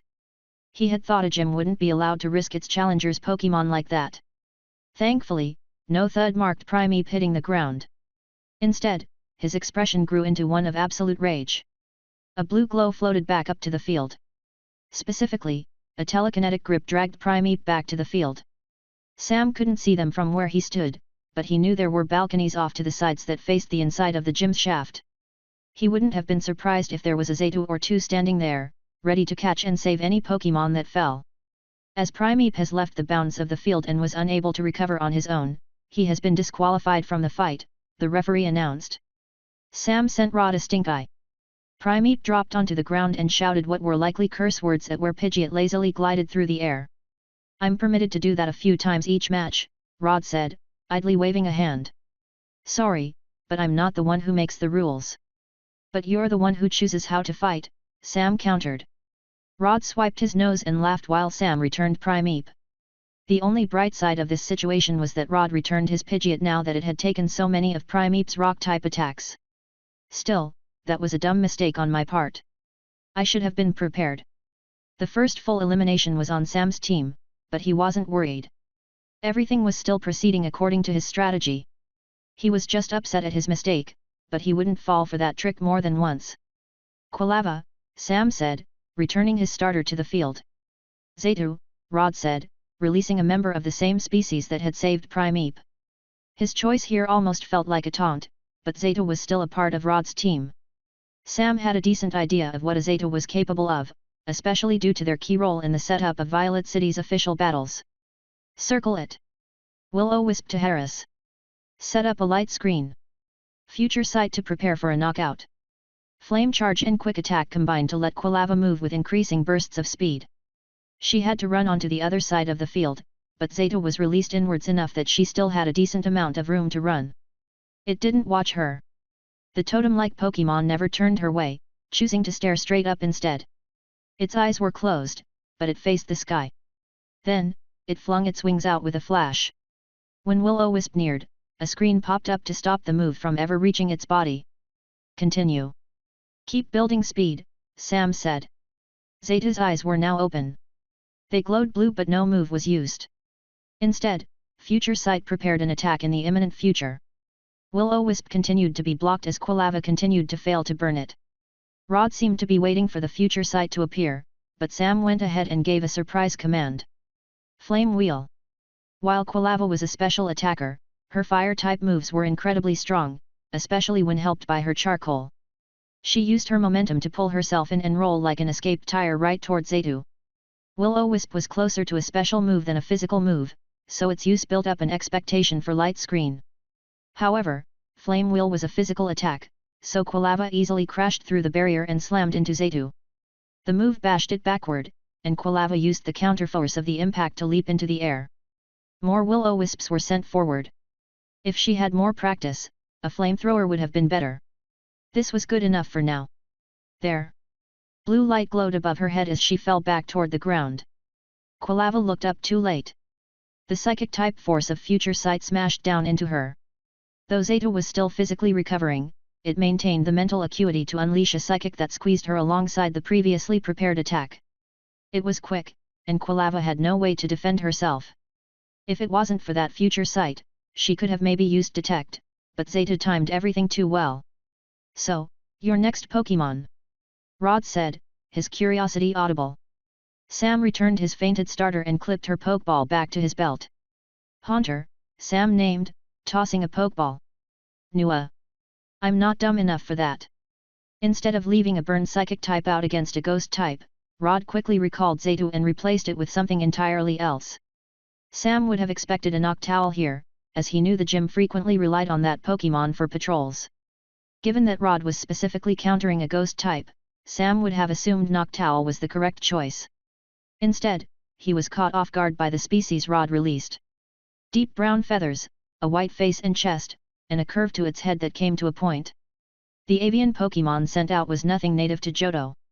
Rather, it was a species from a different region. Staravia. Rod named, grinning. Got her in a trade. Pretty neat, right? Sam remembered a comment he had been told by Morty at one point. Johto gym battles generally needed to consist of locally caught Pokémon, but the higher tiers of play had more flexibility in their options. When Fearow attacked your Haunter, Rod hummed. Alright. We're going for Aerial Ace. It won't be able to dodge. Sam looked at Rod's Pokémon and knew it was time to enter the final stage of his team's strategy. You'll be fainting here, Haunter. Deal as much damage as you can, alright. As Staravia pulled itself up into a momentum-building loop, Haunter was more than ready. Cackling, he grinned as if Sam had just given him a second birthday gift. Staravia dived. Aerial Ace built a Pokémon's speed to make the move unavoidable. Fearow had damaged Haunter, and the outcome was set in stone. But Haunter wasn't going to go down uselessly. He built up poison within his mouth and pushed it out between his teeth for a mist of acid spray that filled the air before him. Staravia's speed meant it shot right through. Glowing flying-type energy on its wings sliced right through Haunter. His laughter was cut off though he dealt some damage, he ultimately fainted. Sam returned his Pokémon. With the rest of his team out of the picture, he only had Misdreavus left. I can't believe how perfect this is. Sam wasn't worried in the slightest. Everything had been building for this moment. Staravia had taken the acid spray, and while it wasn't a direct hit, the mist it had flown through ate away at it as it tried to shake in its flight to get the lingering effect off. Misdreavus, you know what to do. When she appeared, she didn't bother with any dramatic entrance. She simply flashed out of her friend ball and remained floating where the light had released her. Analyzing her opposing Pokémon, a cruel glint appeared in her eyes. She wasn't breathing, she didn't need to, and a malicious smirk spread across her face. Spooky, Rod said, but the gym trainer seemed unconcerned. Let's finish this, yeah? Staravia. Go for another aerial ace. It pulled high up into the same move, and Misdreavus stayed perfectly still on the field. It hurtled down at her, and the attack struck without a problem. The strike sent her several feet back in the air, but she recovered. A single attack like that wasn't going to faint her. If anything, the pain it caused would only motivate her to win even more. Again! Rod shouted. Sam could tell Misdreavus was ready at this point. Psy-wave, he ordered. Right as Staravia reached the peak of its loop, Misdreavus unleashed her attack. Rather than a pulsated Psy-wave, it came out smooth and consistent. The improved attack, a Psy-beam, struck Staravia right when it least expected, the move striking its neck. Rod gave a whole body flinch at that, and the ref unconsciously sucked in air through her teeth. The hit was cruel in its aim, and Staravia never completed its aerial ace. It began to fall before ultimately closing its eyes. Return, Rod said. Sam spoke up as the gym trainer took a moment to consider his next steps. Do you have a counter to Nasty Plot? He asked. As Sam named the buffing move, Rod's shoulders slumped as he groaned. He unhappily rubbed the side of his head. Ugh! Is that what you were using? That's not a super obvious move. I thought you were preparing a mirror coat, or a confuse ray, or even a destiny bond. Some kind of counter like that. Pidgeot made a repeat appearance, and Rod called for Gust, likely hoping for the weaker flying-type move to come out before the empowered Misdreavus could feint it. However, Misdreavus dived into the floor, using Shadow Sneak to reposition herself. Being guided by her dark-aligned thoughts thanks to Nasty Plot, she shot herself right underneath the evolved Pokémon to shoot up from underneath it. Her Psy-beam clipped it in the wing, disrupting its flight. When Pidgeot fell, its wing was too damaged to support further attacks. It could not stop the second Psy-beam that slammed into its chest and finished it off. If Pidgeot hadn't taken so many pebbles earlier, Rod mumbled.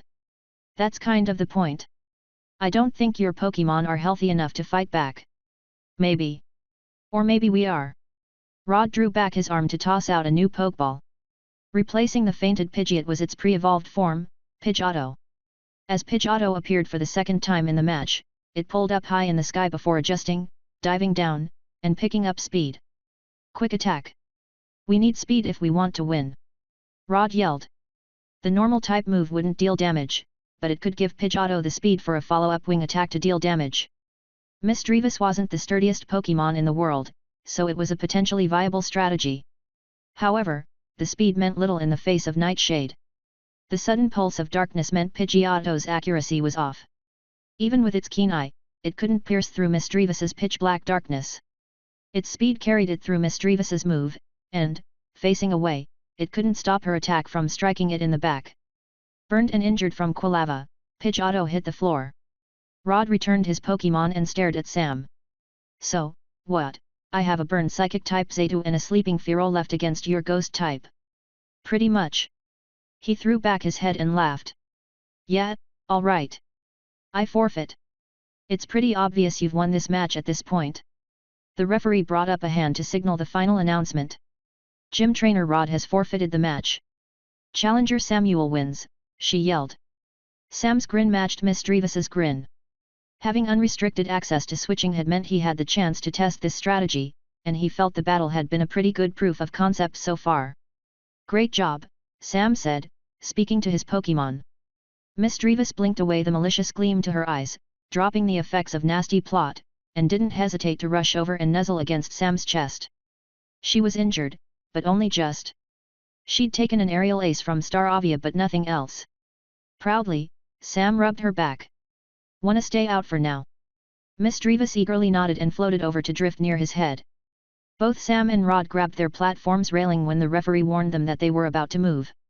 A lurch shook their metal plates, and the field and the trainer boxes around it were slowly returned to the ground level. Great battle! Sam and Rod met in the center once the motion stopped and the railings retracted. "I'm impressed by your strategy, especially for a trainer at your level. Even though I pulled one over you here and there, I can see that you were in control the entire time," Rod said. "I know. It's pretty great, isn't it?" Sam shook his head, unable to stop smiling. Everything was a setup for Misdreavus. "I wasn't worried about getting knockouts, just wearing out your team so she could finish you off at the end." Rod laughed, beginning to reach into the pocket on the chest of his overalls. "Just keep in mind that it's still a risky strategy. If Pidgeotto managed to get that wing attack off, I wouldn't have pulled back my Pokémon. Misdreavus would have been injured enough for Zaytu or Firo to finish her off if Firo managed to wake up, I mean." "Yeah," Sam sighed. "I know. At higher levels of play, opponents had more answers to different strategies. Sam would keep that in mind for the future, but, for now, he planned to enjoy how Misdreavus managed to pull off the sweep. That strategy would work better with one or two feints," Rod continued. "Needing to finish off an entire team can be risky, but you're a smart kid. You'll figure it out in the future." With the advice done with and out of the way, Rod finally handed over the gym's badge. It was silver and shaped like a blocky, upside-down U, designed to resemble a simple pair of wings. "This is the Zephyr badge. Owning it marks your victory over our gym. You deserve it, but keep in mind my advice if you want to get further, yeah? It'll only get tougher from here." "I understand," Sam said. "Congratulations, then." Rod slapped Sam on the shoulder. "Looking forward to seeing you take part in the conference." The gym trainer walked off toward a door deeper in the gym, likely intending to heal his Pokémon. The referee directed Sam back out the way he came, and Sam returned to the empty lobby. Sam wanted to heal his Pokémon but stopped at the entrance and stared through the glass into the street. Misdreavus lingered in the air next to him, and the Pokémon Center was right there, but... "Is there anyone around we need to worry about?" A ghastly popped out of Sam's shadow, briefly looked around, then shook its head and phased back down. "Let's go," Sam said. He didn't want to let his guard down for even a moment. He knew what was set to happen, and with most of his team fainted, he didn't want to give Petrol an early opening. Thankfully, as the criminal wasn't nearby, Sam had the confidence to return to the Pokémon Center. There would be no illusion of safety tomorrow. No matter what, it would be a much more eventful day. Sam had earned his 5th gym badge here, but that was only a checkpoint. His real test of skill would be seeing whether or not he could handle Petrol after losing so badly to the man before. He wasn't sure what exactly would take place, but no matter what, Sam planned to do everything he could to guarantee Petrol's deserved arrest. Chapter 74. Sam didn't sleep well that night. It didn't help that he'd been staying up later and later. He found himself tossing and turning, waking up at even the smallest of noises. The sheets on the bed were too heavy, Quilava was a bonfire at his side, and Primeape's snores were screams to Sam's ears. He wouldn't call himself stressed or worried, it was more that there was an expectation for the next day. The knowledge that everything involving Petrol would come to its head was settling in. Sam was half tempted to try to have Haunter use Dream Eater on him, but the Pokémon still hadn't learned the move, and asking for help in that way felt a bit too extreme for something this minor. But Sam's thoughts still lingered on what was soon to happen. No other impending battle had ever felt like this. Even against real ghosts, there had been fear, but there had also been the sense of underlying excitement that came from encountering something incomprehensible. Petrol was just a man. He was a common criminal, and there was nothing mystical about him. Yet, with how grounded of a threat he represented, the knowledge of an impending encounter made the situation feel that much more real. All right, Sam was a little worried. Thankfully, when he eventually got out of bed the next morning, his team was well rested and ready to go. Quilava puffed out any lingering ash from her fur, Primeape boxed the air to try to prove he was awake, and Haunter kept trying to lure out the ghastly in Sam's shadow. While Tibia was annoyed, Haunter treated it as a game. And good morning to you, too, Miss Drevis, Sam said. The ghost type pushed against his shoulder and smiled when he rubbed her head. Today is a big day, Sam said, his Pokémon slowing down to listen to his words. I don't think I need to go into details about what might happen. What's going to happen? Fighting Petrol won't mean a normal battle. It's an actual fight. And if we can't do it, and if the worst comes true? Quilava squeaked to interrupt. Before he could vocalize anything else, the rest of his team yelled their names at Sam, all in agreement that they'd never let something so awful occur. Seeing everyone's determined expressions, Sam knew there was no point in bringing up those awful thoughts. Speaking of a loss was the same as preparing for a loss. All it would do was make them feel worse. Instead, what Sam needed to do was understand that they were going to win. He smiled as he took in his team, nodding once to agree with their shouts. You're right. We can do this.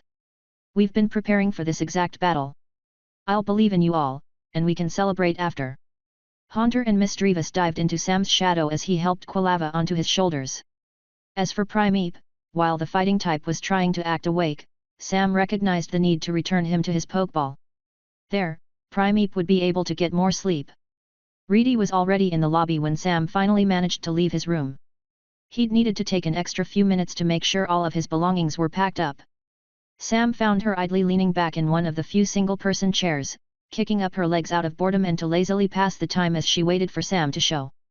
As he entered, they locked eyes, and Reedy jumped to her feet. Ready to punch a dude in the face? She asked. Nurse Joy promised. She didn't promise. She just said she'd try to set something up. And punching someone in the face is a waste of time. But kicking someone, however, is a lot easier and can be way more painful if you aim it correctly. She snickered and patted Sam's arms, exposing her teeth in a bloodthirsty grin. He snickered right back and moved into line to check out of the Pokémon Center alongside her. Thankfully, leaving took no effort whatsoever. Nurse Joy tended to stick to night shifts, and she wasn't working this early in the morning. However, the nurse on duty immediately recognized Sam and Reedy and wished them luck on their journey out of town. She spoke of them leaving before either of them mentioned wanting to head out. When their IDs were passed back after providing them to the nurse, those 2 plastic cards didn't come back on their own. Subtly, the nurse also slid over a paper packet that went unmentioned. Sam picked it up as if it were supposed to be there. Thank you, he said.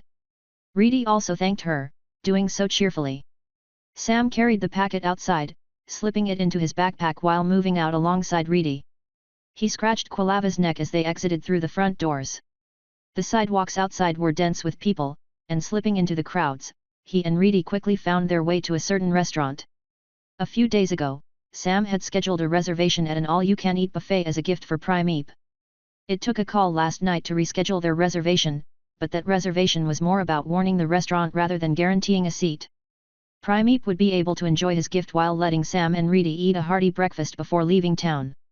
They sat at a booth, scooting onto the cushioned seats and bringing plate-covered trays with them. Primeape's mouth was drooling as he sat next to them. His tray was covered by a veritable mountain of food. Alongside him, Quilava was out and nibbling on a small piece of fruit. Ursaring wasn't as much of a glutton, but he wasn't out. He was still in his Pokeball.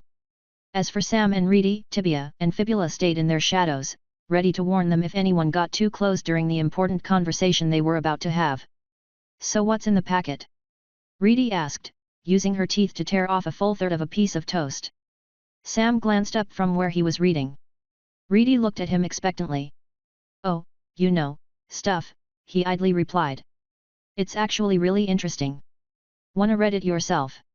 Rather than taking the offered papers, Reedy leaned back, scratching at her ear with casual disinterest. Nah. It's all right. You can keep it, she said. Sam's flat look didn't cause her expression to change. She absolutely could read it and would read it if he wasn't around, but at this point, having Sam read everything for her had turned into a bit that he could tell she thought was hilarious to keep up. The packet's a basic overview of Morty's plans, Sam explained, pushing past Reedy's lack of reaction. There isn't enough in it to reveal everything to us, but there's enough here to give us a rough idea of what's going on. Oh. That's... Reedy looked thoughtful. She at least seemed to recognize that now wasn't the time for further jokes. We aren't bait, Sam continued. I mean, we are, but only technically. Morty has basically locked down the city with his ghost types and made it impossible for anyone to hide outside of a few intentional locations. Gaps in patrols and a few other openings are going to pick up today as he pretends to change plans.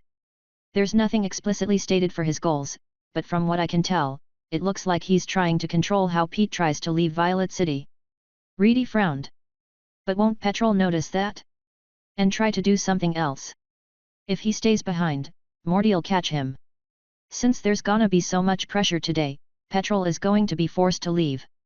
Morty's even managed to get Ace trainers to set up ambushes for when Petrol tries to head out.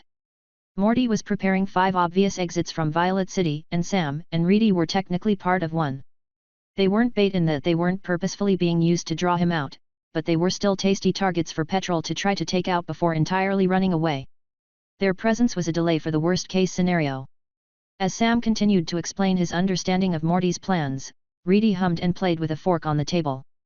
She pressed down on the prongs of its head and watched as its handle bounced off the wood. So he's not going to go after us? She asked doubtfully.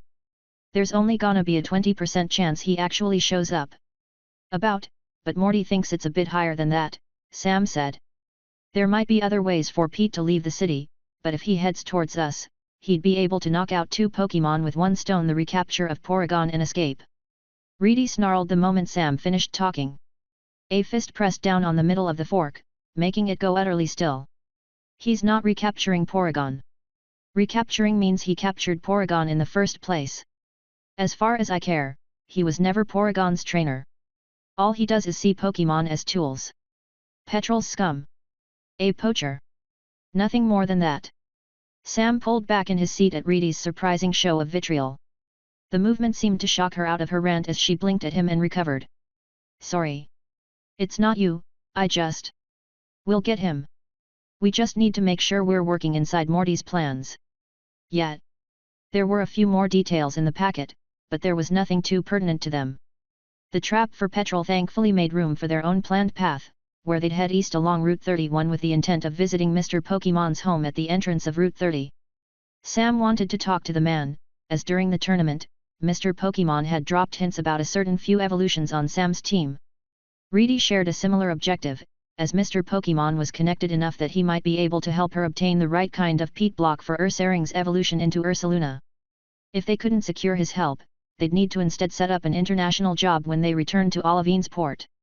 Doing so had no guarantees, and there'd be no way to ensure it'd be completed quickly. As of right now, Mr. Pokemon was their best option. If it was easy to obtain an Ursaluna, someone else would have already done so. Anything else? Reedy asked. We just need to be sure to use that Pokeger the moment we learn Petrol is nearby.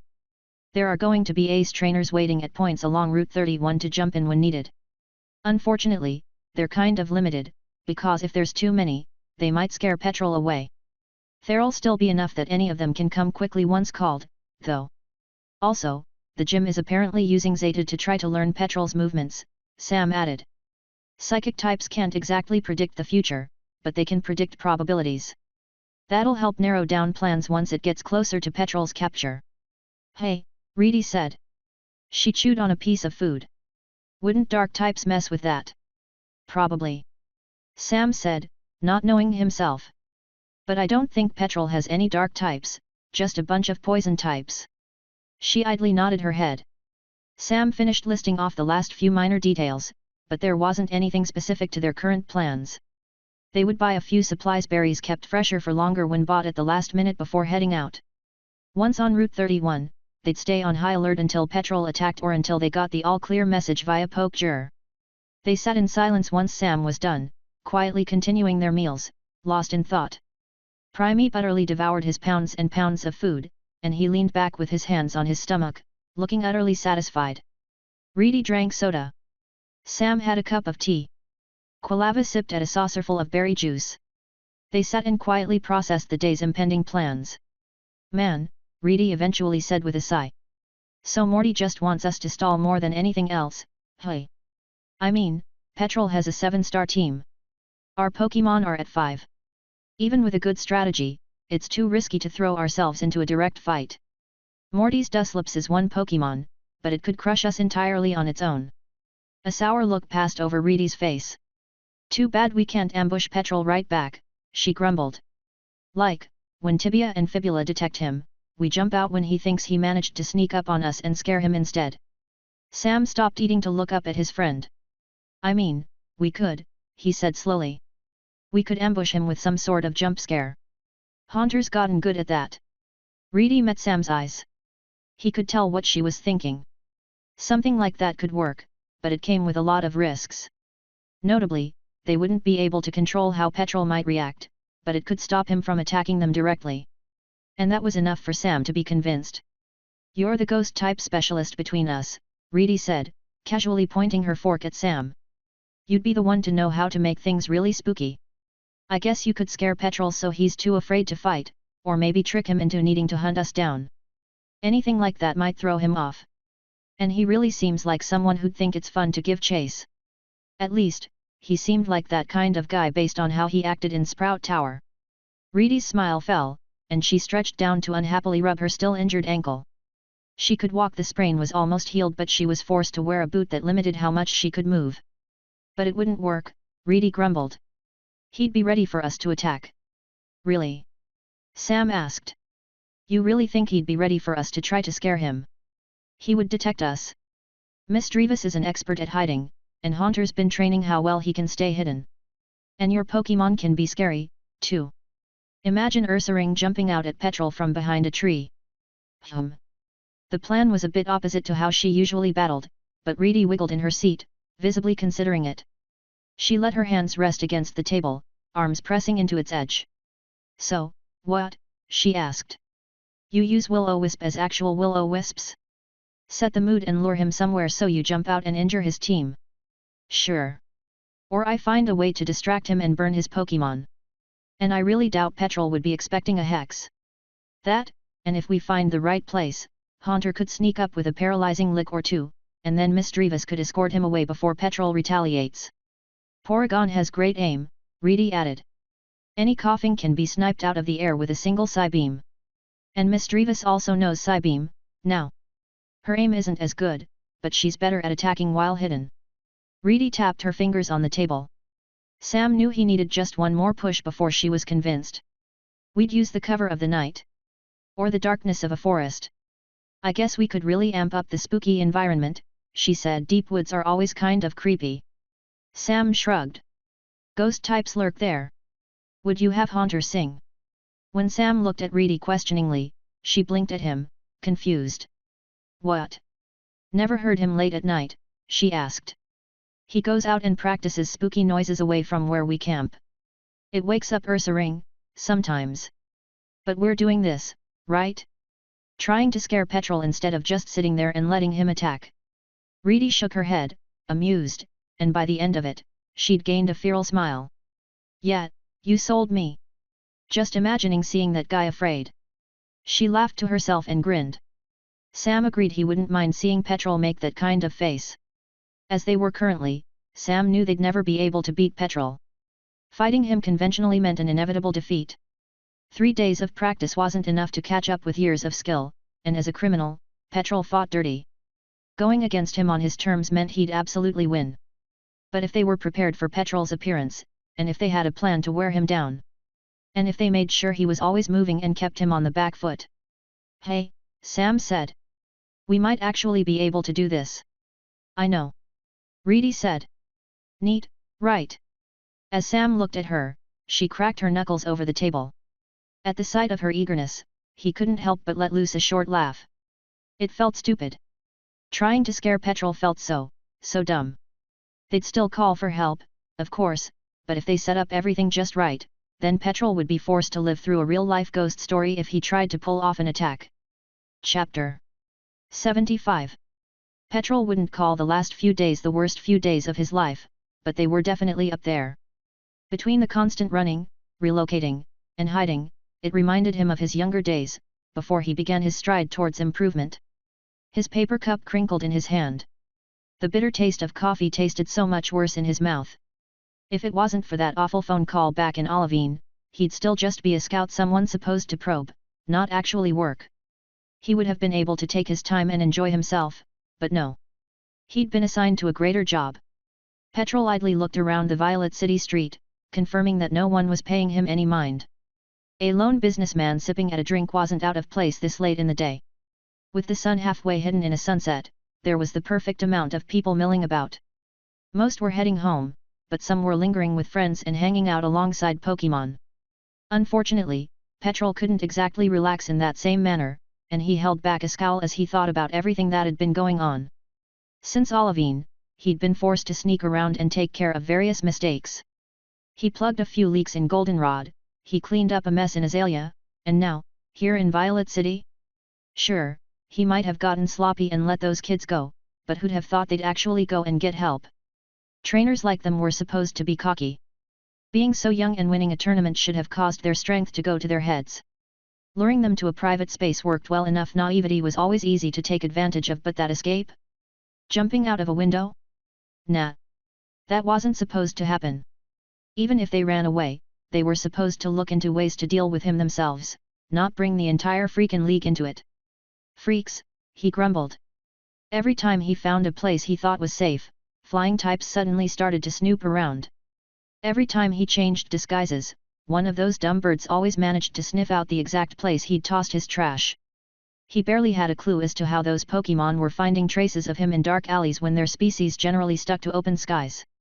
They hadn't yet found him, as he was constantly changing locations, but there was something going on, and he didn't like it. The worst part of all of this was that Petrol was stuck here. The boss didn't tolerate failure, and he was getting pretty close to mucking everything up. Honestly, he chalked up his pains to the gym's Zaytu. That fool Walker probably had a bunch of them predicting Petrol's movements. While he couldn't figure out how those psychic-type Pokémon had been so accurate as of late, he at least managed to get a single clue as to how they did it. When doubling back to avoid a patrol, he'd seen a gym trainer digging through a trash can in which he had tossed out an old disguise. It was the trash he was leaving behind rather than anything specific to him. He'd got himself more freedom to act when he started putting in more effort into not leaving a trail. Rather than disposable prosthetics and stolen makeup, he relied on his classic, a simple suit with his hair darkened and slicked back with oil. To hide his eyes, all it took was a set of colored contacts, and those were always cheap or easy to nick from a shelf. It wasn't like his face was known, and even if it was, it took only a few out-of-place details to make himself almost entirely unrecognizable. Now, he could linger on a street. He could watch all the people going home, and he could more importantly keep an eye on a certain group that was all dressed in black. They glanced around rather suspiciously. They were amateurs, of course. It still let him easily follow them as he crushed his cup and tossed it into a nearby bin. Unlike him, these people hadn't mastered a key skill critical to getting anything worthwhile done. It honestly hadn't taken him too long to figure out, but Petrol considered himself rather adept at it, and he even thought it more important than his skill with disguise. It all boiled down to timing, in the end.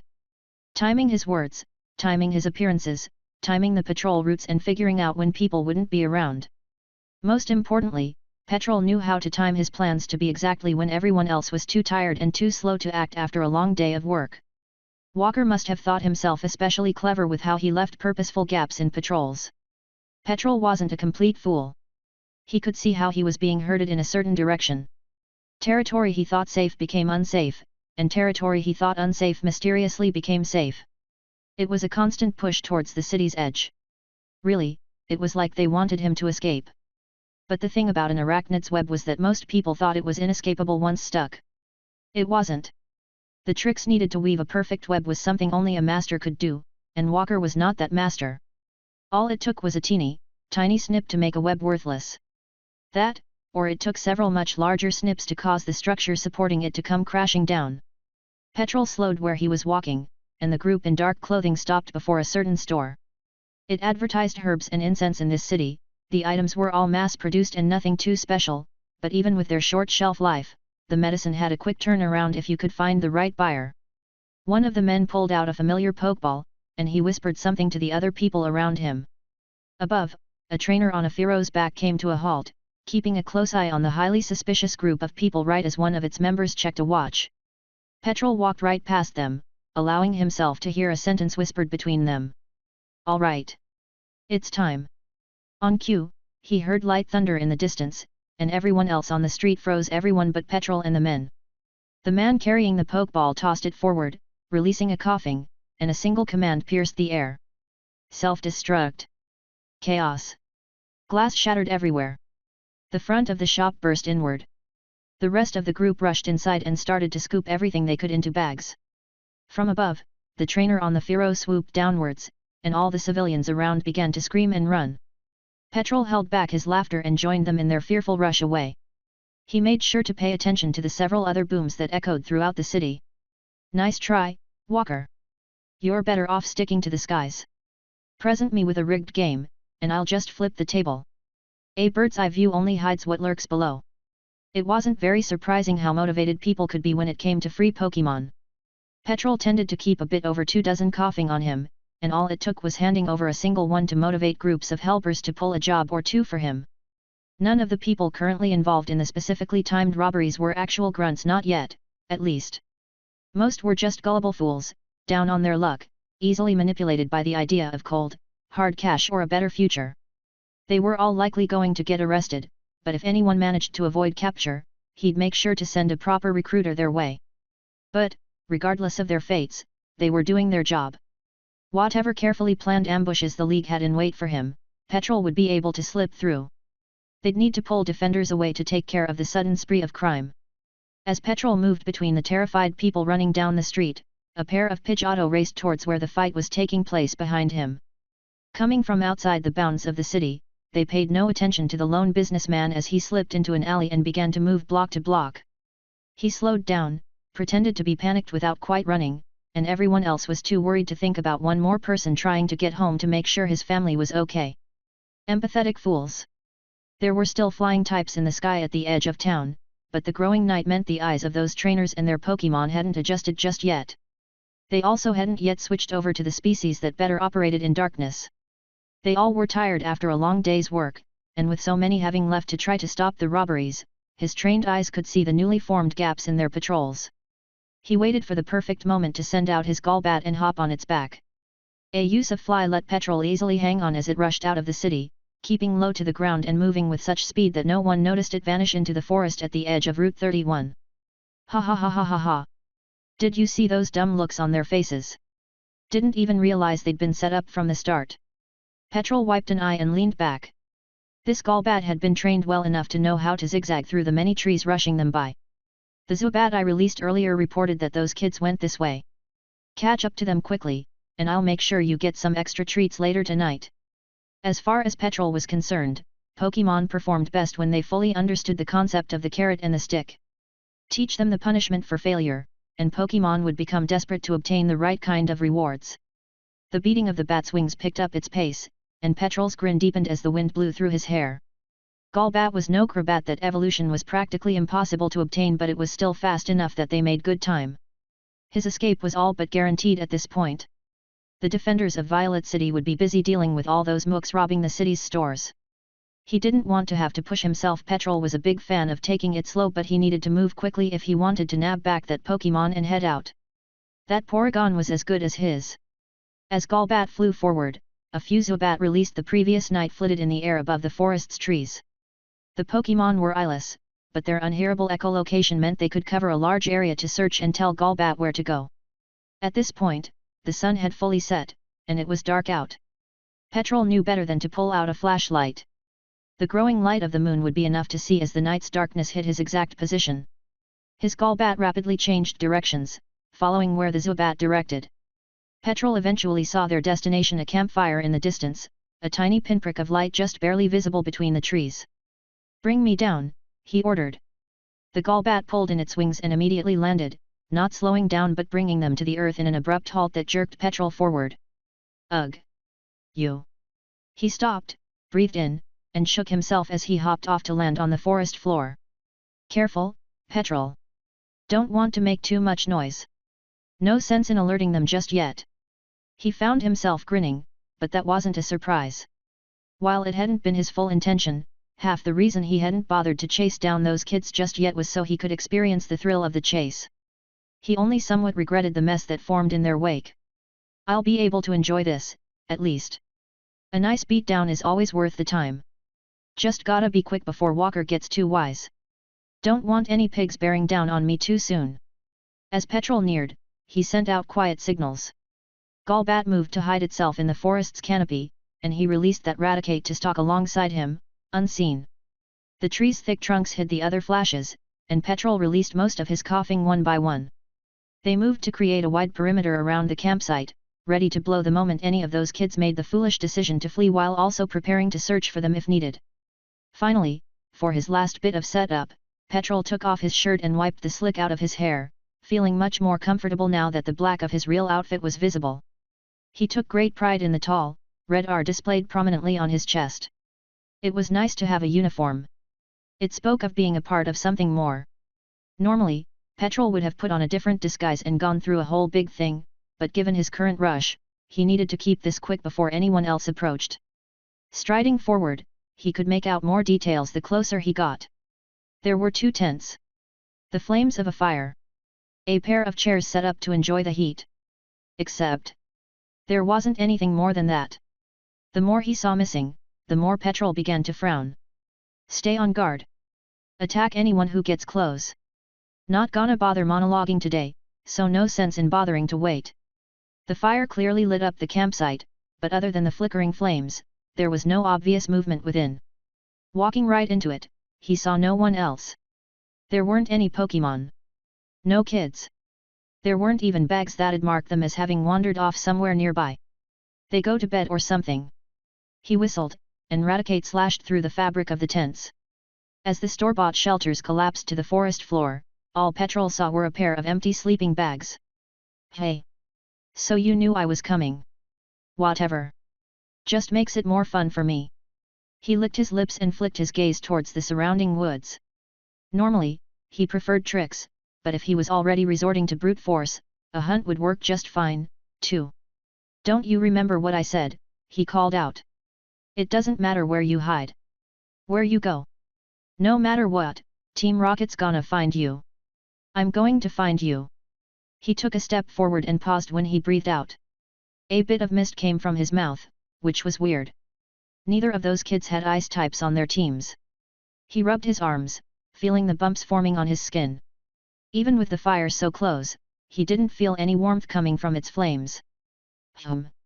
As he redoubled his efforts to look around, he started to notice something a bit unsettling, too. It was silent. Uncomfortably so. There wasn't any wind, and the ambient noises of wild Pokémon couldn't be heard from a distance, either.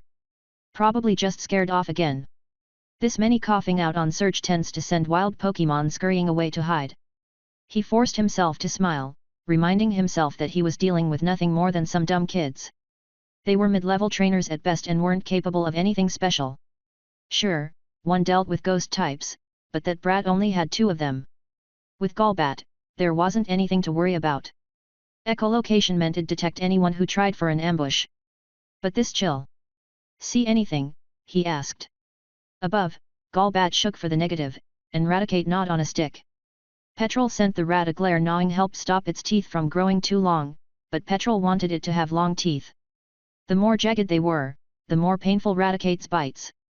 It dropped the wood and looked around to search. Petrol huffed and returned to waiting, but he still didn't hear anything from the Zubat, and none of the coughing burst, either. Golbat! Come down, he ordered. Petrol whistled again, and a thump saw Golbat land at his side. We're taking too long here. We can find those kids later. No, it's time to go, so we'll start heading north to where we're setting up. When he heard something crack, Petrol snapped around. He was forced to bring up a hand to cover his face as a dark wind blew through the campsite and snuffed out the fire. There! Through the darkness, Raticate jumped at where the move came out from behind a tree. Petrol rubbed his eyes as they adjusted to the sudden change in illumination, but he didn't hear the bite land or any cries of pain. There was nothing, not even ambient noise. Only the chill in the air lingered. Petrol crossed his arms to cover his hands and warm them up in his armpits. He stood tall. Nervous? Nah, he never got scared. Oh? Guerrilla tactics, he called out, sneering. Nice trick, but that's not enough. We're gonna find you, and then you're gonna learn why it was a bad idea to cross me. The forest remained utterly silent, and he stood there, waiting for a coughing or those kids to stumble into each other. He didn't have Golbat or Raticate leave his side, just in case, and he paid close attention to where an emergency Pokeball hid in a secret pocket within the nape of his collar. He expected another attack, but nothing ever came. He strained his eyes to try to see where the coughing were moving through the woods, but even in the growing moonlight, he couldn't see where any of them were supposed to be floating not too far away. He supposed he could start searching himself, but with this many Pokémon belonging to him, why bother? He had formed his own web. Those kids wouldn't be able to escape. Even if one coughing fell, the others would notice. The only way the kids were managing to avoid him was if something else had. No, no. They're here. The Zubat would have warned me about something else, he said, absolutely believing his own words and absolutely not becoming scared. They're out here. In the woods. At night. Cold. Dark. And alone. He paused. And that attack definitely came from them. They're definitely not being stalked by anything other than me. He kicked at the remains of the darkened fire, and a few embers came up only to fade away before reaching the ground. Petrol rocked on his feet. The pressure was starting to get to him. He needed his Pokémon to find those kids now, otherwise the League was going to notice his absence and use their infuriating psychic types to send a trainer his way. Next to him, that Golbat tried to step closer to him, but Petrol shot at a glare that forced it away. He huffed, continuing to look around. I know you're nearby. What if we have a battle? A real one? No tricks, promise. Even though he was smiling, he didn't feel amused. It wasn't supposed to take this long, and as he narrowed his eyes, he realized he could no longer see the movement of the coughing in the woods around him. Raticate, on me. Golbat, we're leaving. Petrol knew when something was off, and he in no way wanted to stay here any longer. Sure, he'd be leaving those kids behind, but he could deal with them later. He could handle the boss's fury as long as he wasn't captured. Lingering in one place was just a way to get caught. He absolutely had to leave. Am I scared? Course not. People like me don't get scared. It was too silent. Too empty. Nothing had been happening, yet his instincts were screaming at him to go. He moved to hop onto the back of Golbat, intending to get the heck out of Dodge. But there was another crack. This time, it wasn't anything small. An entire branch of a tree broke out of nowhere and crashed to the ground, shattering the quiet of the night with its piercing clatter. Petrol craned his neck up to see what had caused that break, and upon doing so, he immediately froze. Ah! Perfect darkness floated within the canopy above, and Petrol could tell it wasn't anything natural. He stared straight up, straight into it, and too many red eyes to count stared right back down directly at him. Chapter 76. Before Petrol ever began his attacks, Sam and Reedy blew through town, rushing to gather materials before heading out. They still had money left from the tournament and Sam's most recent gym battle winnings, so they doubled up on restocking healing items and bought a few extra items. Specifically, they bought a spare set of tents, sleeping bags, and foldable chairs. They also got a crowbar, neatly attaching it to the side of Sam's backpack. It wasn't relevant to their plans for Petrol, but purchasing it meant nothing like what happened in the ruins of Ulf would ever happen again. They left town just after midday, heading onto the eastern Route 31 and its path toward Cherry Grove. The middle of the route, the safer area most people followed, consisted of clear-cut forest and a smoothed road that could facilitate vehicles. The edges of the route, the sections less patrolled by rangers, carried the risk of stronger wild Pokémon and still had their forests, yet that was where Sam and Reedy went. Tall trees stretched above their heads, and they purposefully pushed as far to the side as possible to create a camp where they wouldn't be disturbed. They were out of the city, but only by an hour or two of travel. Neither wanted to get too far away, but camping closer would have been suspicious. This was the closest they could get without raising any red flags. They set up their tents and chairs and worked with their teams to gather firewood. Tibia and Fibula remained on high alert, but even with those two on guard, Sam found himself jumping at small noises. The only other creatures that came near their campsite were random Pidgey and Zubat that flew overhead. He had no clue where, when, or even if Petrol would attack. But he still felt his worry was rightfully justified. The campsite they built was just a decoy, a staging ground for their eventual trap. They didn't intend to use it, but Sam still collapsed and leaned back into one of the chairs. He breathed out and felt the warmth of the summer sun through the gaps of the trees. He'd have preferred the cool of the night, personally, as its chill tended to help calm his nerves. Though it'd been hours, there'd been no sign of Petrol. Tibia and Fibula had only detected other Pokémon, and Morty hadn't contacted them via Pokémon to warn them of an attack. Sam had spent hours clueless, away from anywhere public, and doing nothing other than biding his time. While there was a burgeoning excitement in his gut that came from wanting to see the plan work, he couldn't ignore the anxiety that had built alongside it. We're planning to weaken Petrol's Pokémon, but what if his Raticate manages to land another full-power attack? It ripped a chunk out of Haunter. I don't even want to consider the same injury happening to Quilava or Primeape, but I can't ignore that possibility. He knew their plan could work, but he couldn't let himself become arrogant about it, either.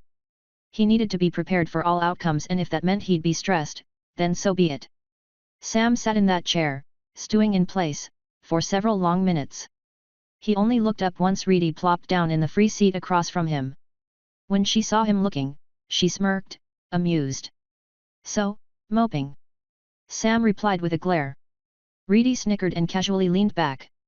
I don't know why you're so worried, Sam.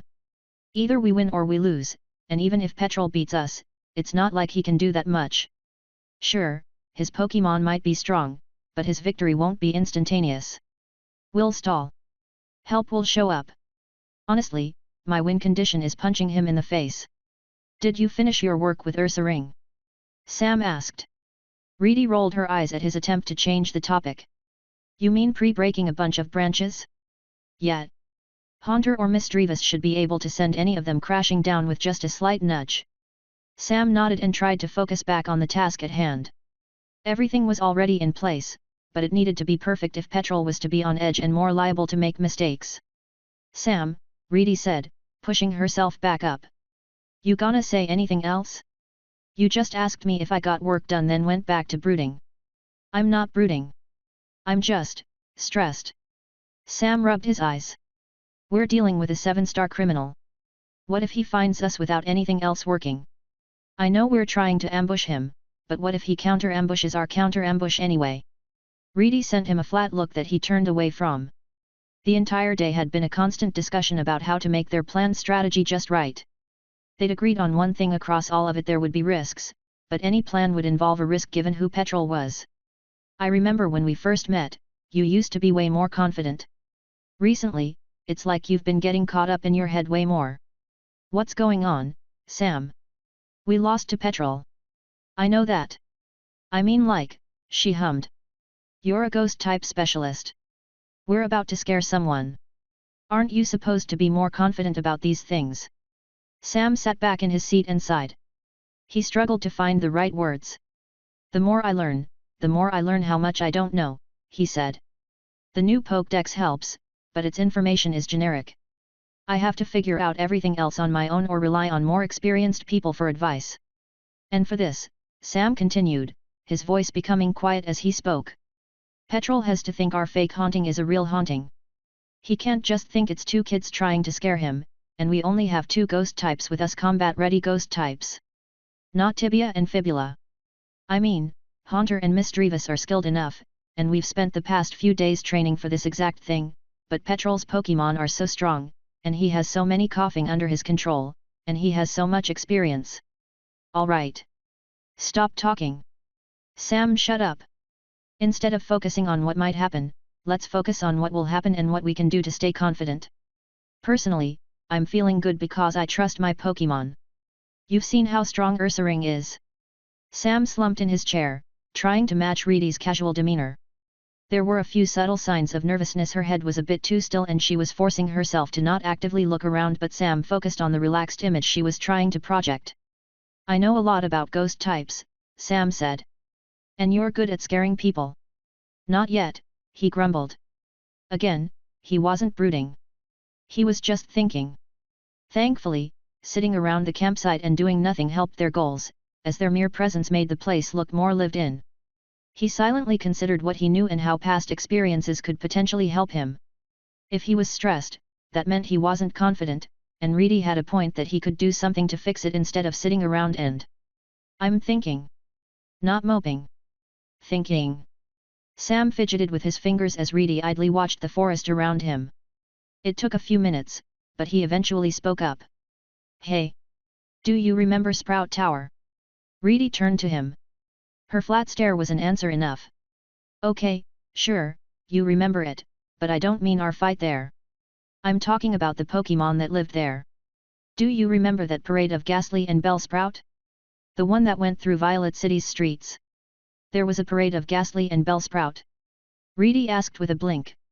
No. I mean, yes. Sam adjusted his posture in his seat. Ugh, the parade wasn't at the tower, it was through the town at night, which... I suppose it makes sense if you didn't see. Reedy stuck out her tongue. It was symbiotic, in a way, Sam continued, sitting up straighter. The Bellsprout distracted observers from the Ghastly, and the Ghastly protected the Bellsprout while also using that distraction to sneak around. Like, the Ghastly went out of their way to join that parade because it benefited them. They enjoyed it. For us, I think we might be able to. He hummed, trying to put his thoughts into words. He was supposed to be a ghost-type specialist. That meant there was another resource they could rely on. Tibia, fibula, he asked, turning toward the pair of Ghastly lingering in nearby shadows. Are there any other ghost types nearby? Reedy sent Sam a curious look as the two unevolved Pokémon peeled out of the shade of a tree. In sync, they closed their eyes and focused for a few seconds before briefly nodding. Answering the unspoken question, Tibia and Fibula snapped to face in opposite directions, with each Ghastly pointing away. There's two of them? All right. Good. What species? How strong? And are they Ghastly, too? Sam asked. The pair looked annoyed at Sam's barrage of questions but still bobbed in the equivalent of a shrug. They could detect if something was approaching or a creature carrying hostile intent, but actual specifics weren't their specialty. Okay. That's fine. Which one seems less likely to attack?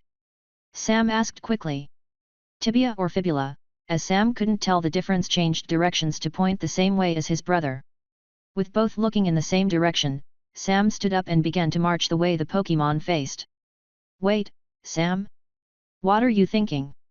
Recruitment, he answered, not slowing as he walked.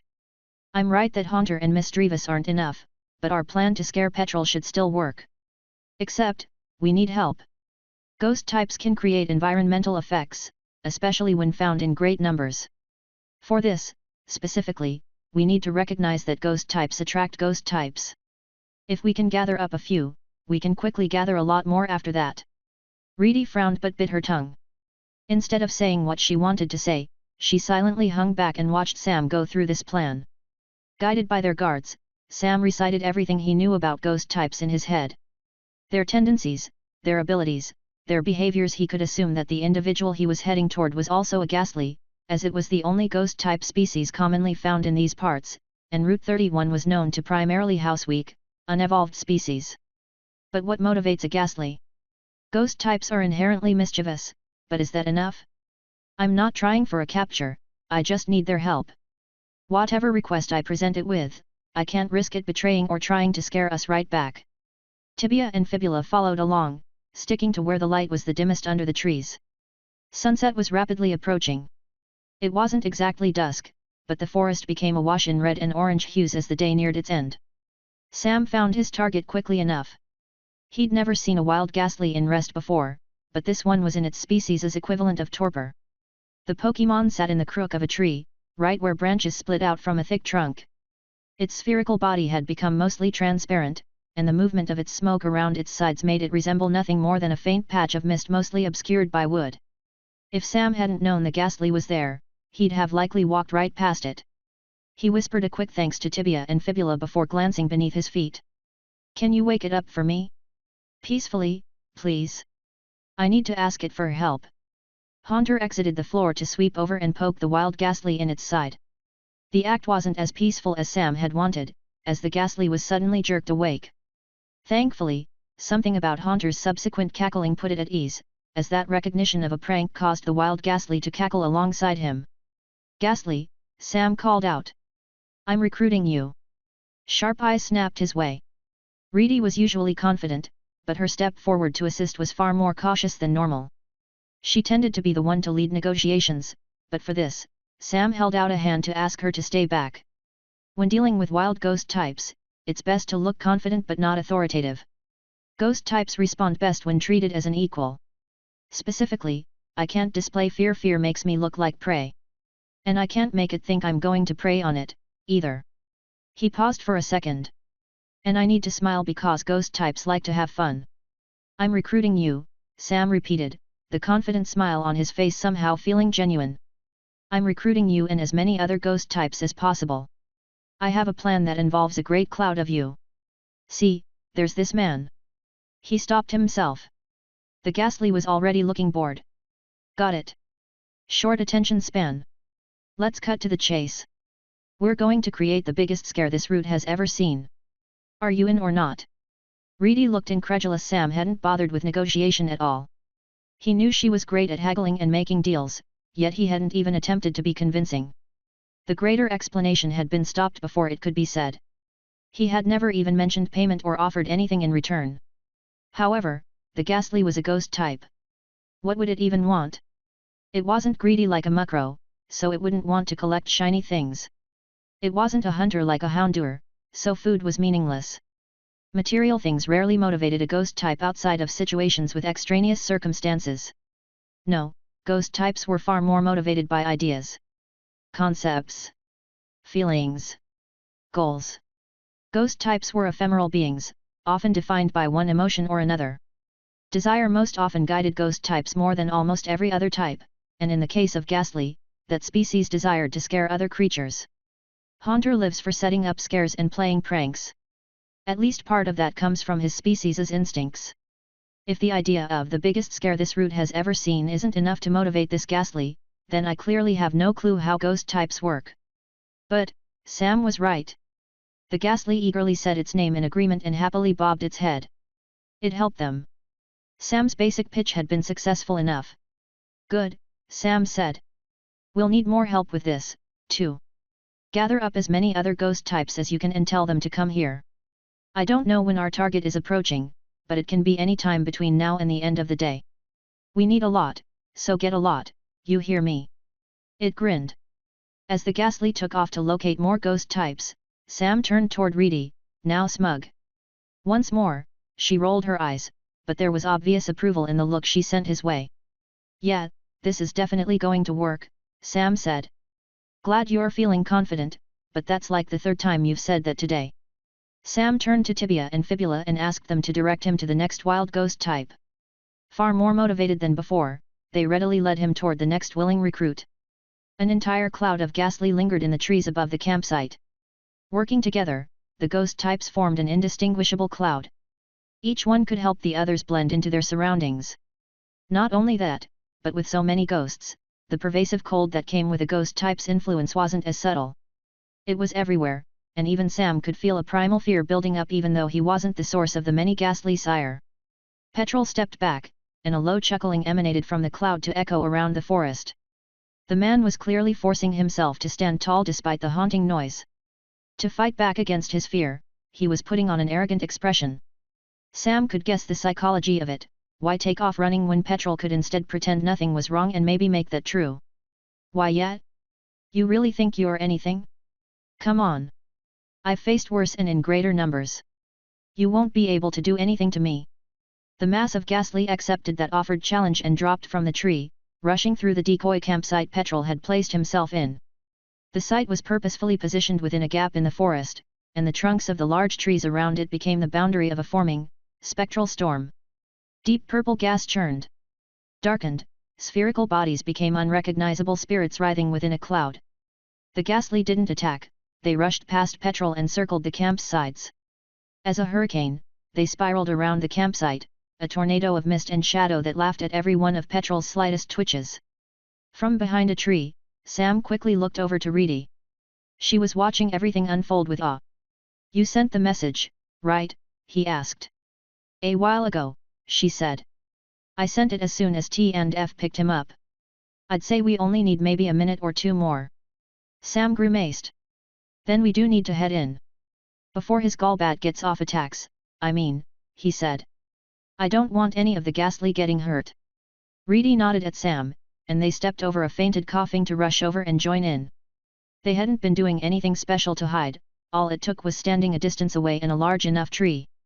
No, they had gone undetected because people always underestimated the impact of status moves, which held true when weak Pokémon like Petrol's coughing were involved. Petrol had treated those Pokémon as disposable, thus, they'd barely been trained.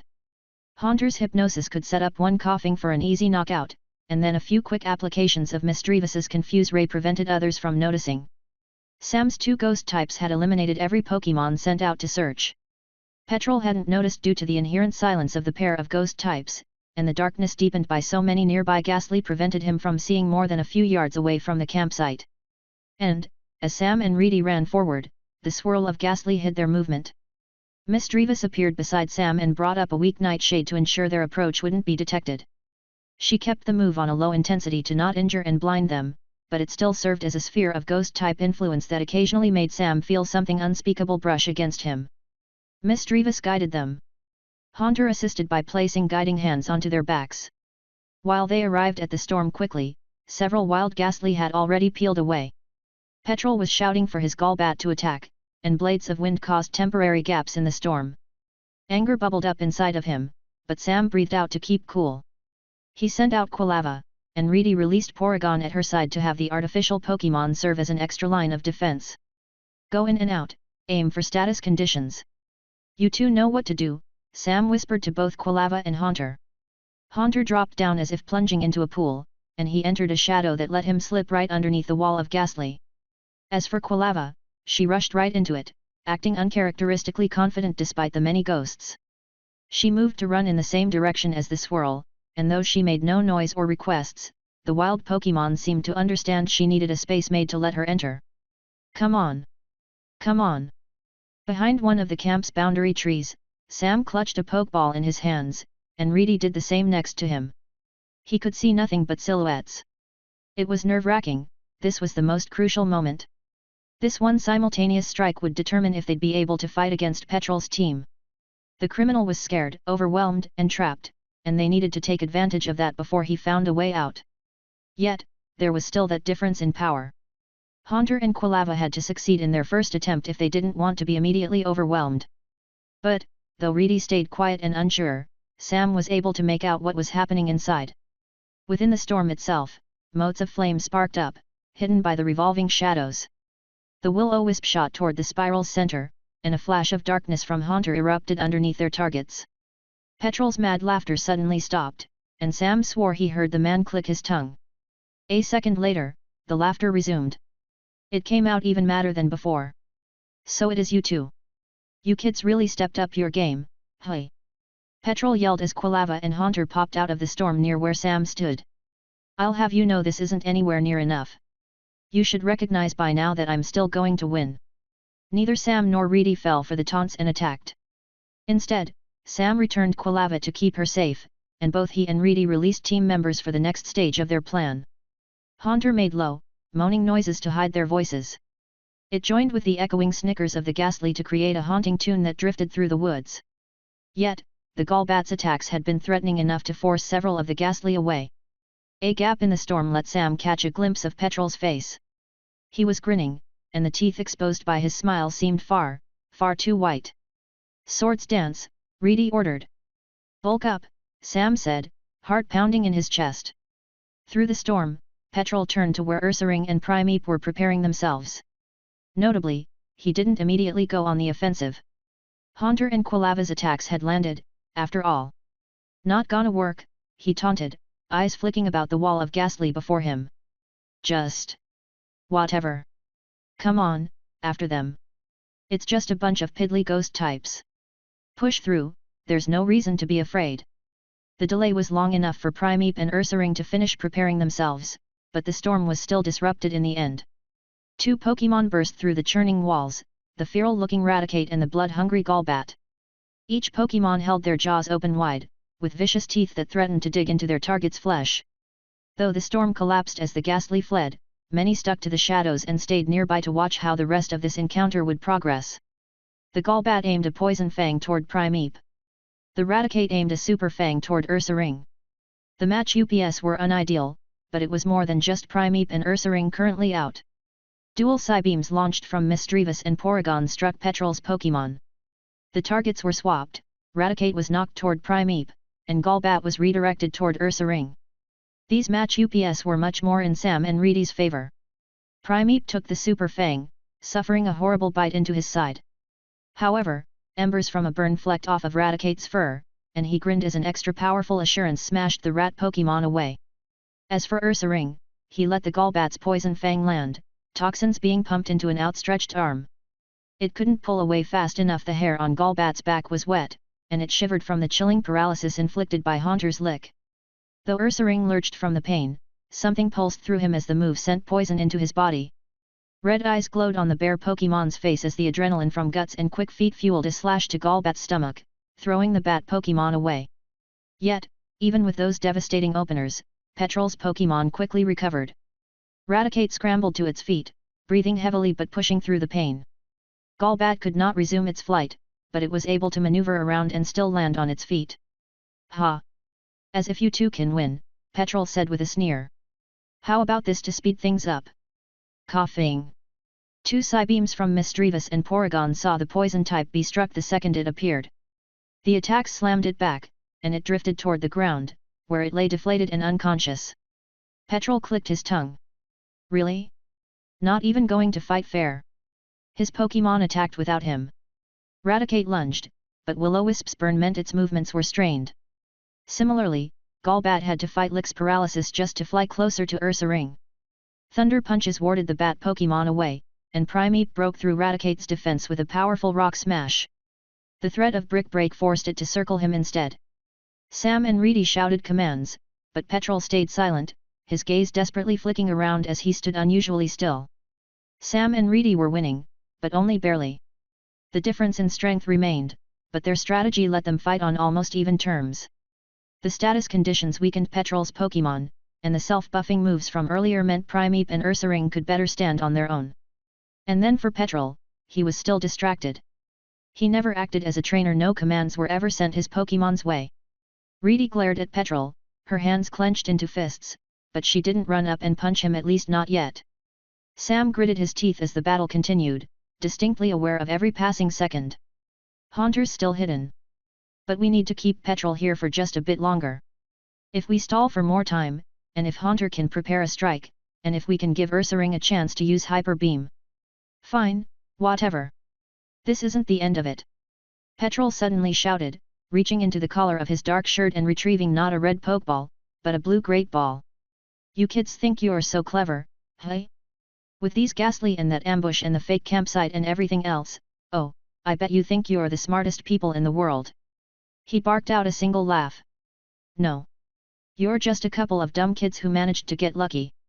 You had to use surprise and fear to try to get one up on me. He was screaming. Raging. Sam had never seen someone so frustrated in his life. But in an instant, Petrol's gaze narrowed, and the man immediately calmed down. Something about the rapid change in demeanor caused a sinking feeling in Sam's stomach. You won't win. Petrol said that as a fact, not as a taunt. I still have one more Pokémon left. Want to test me? I'll push back.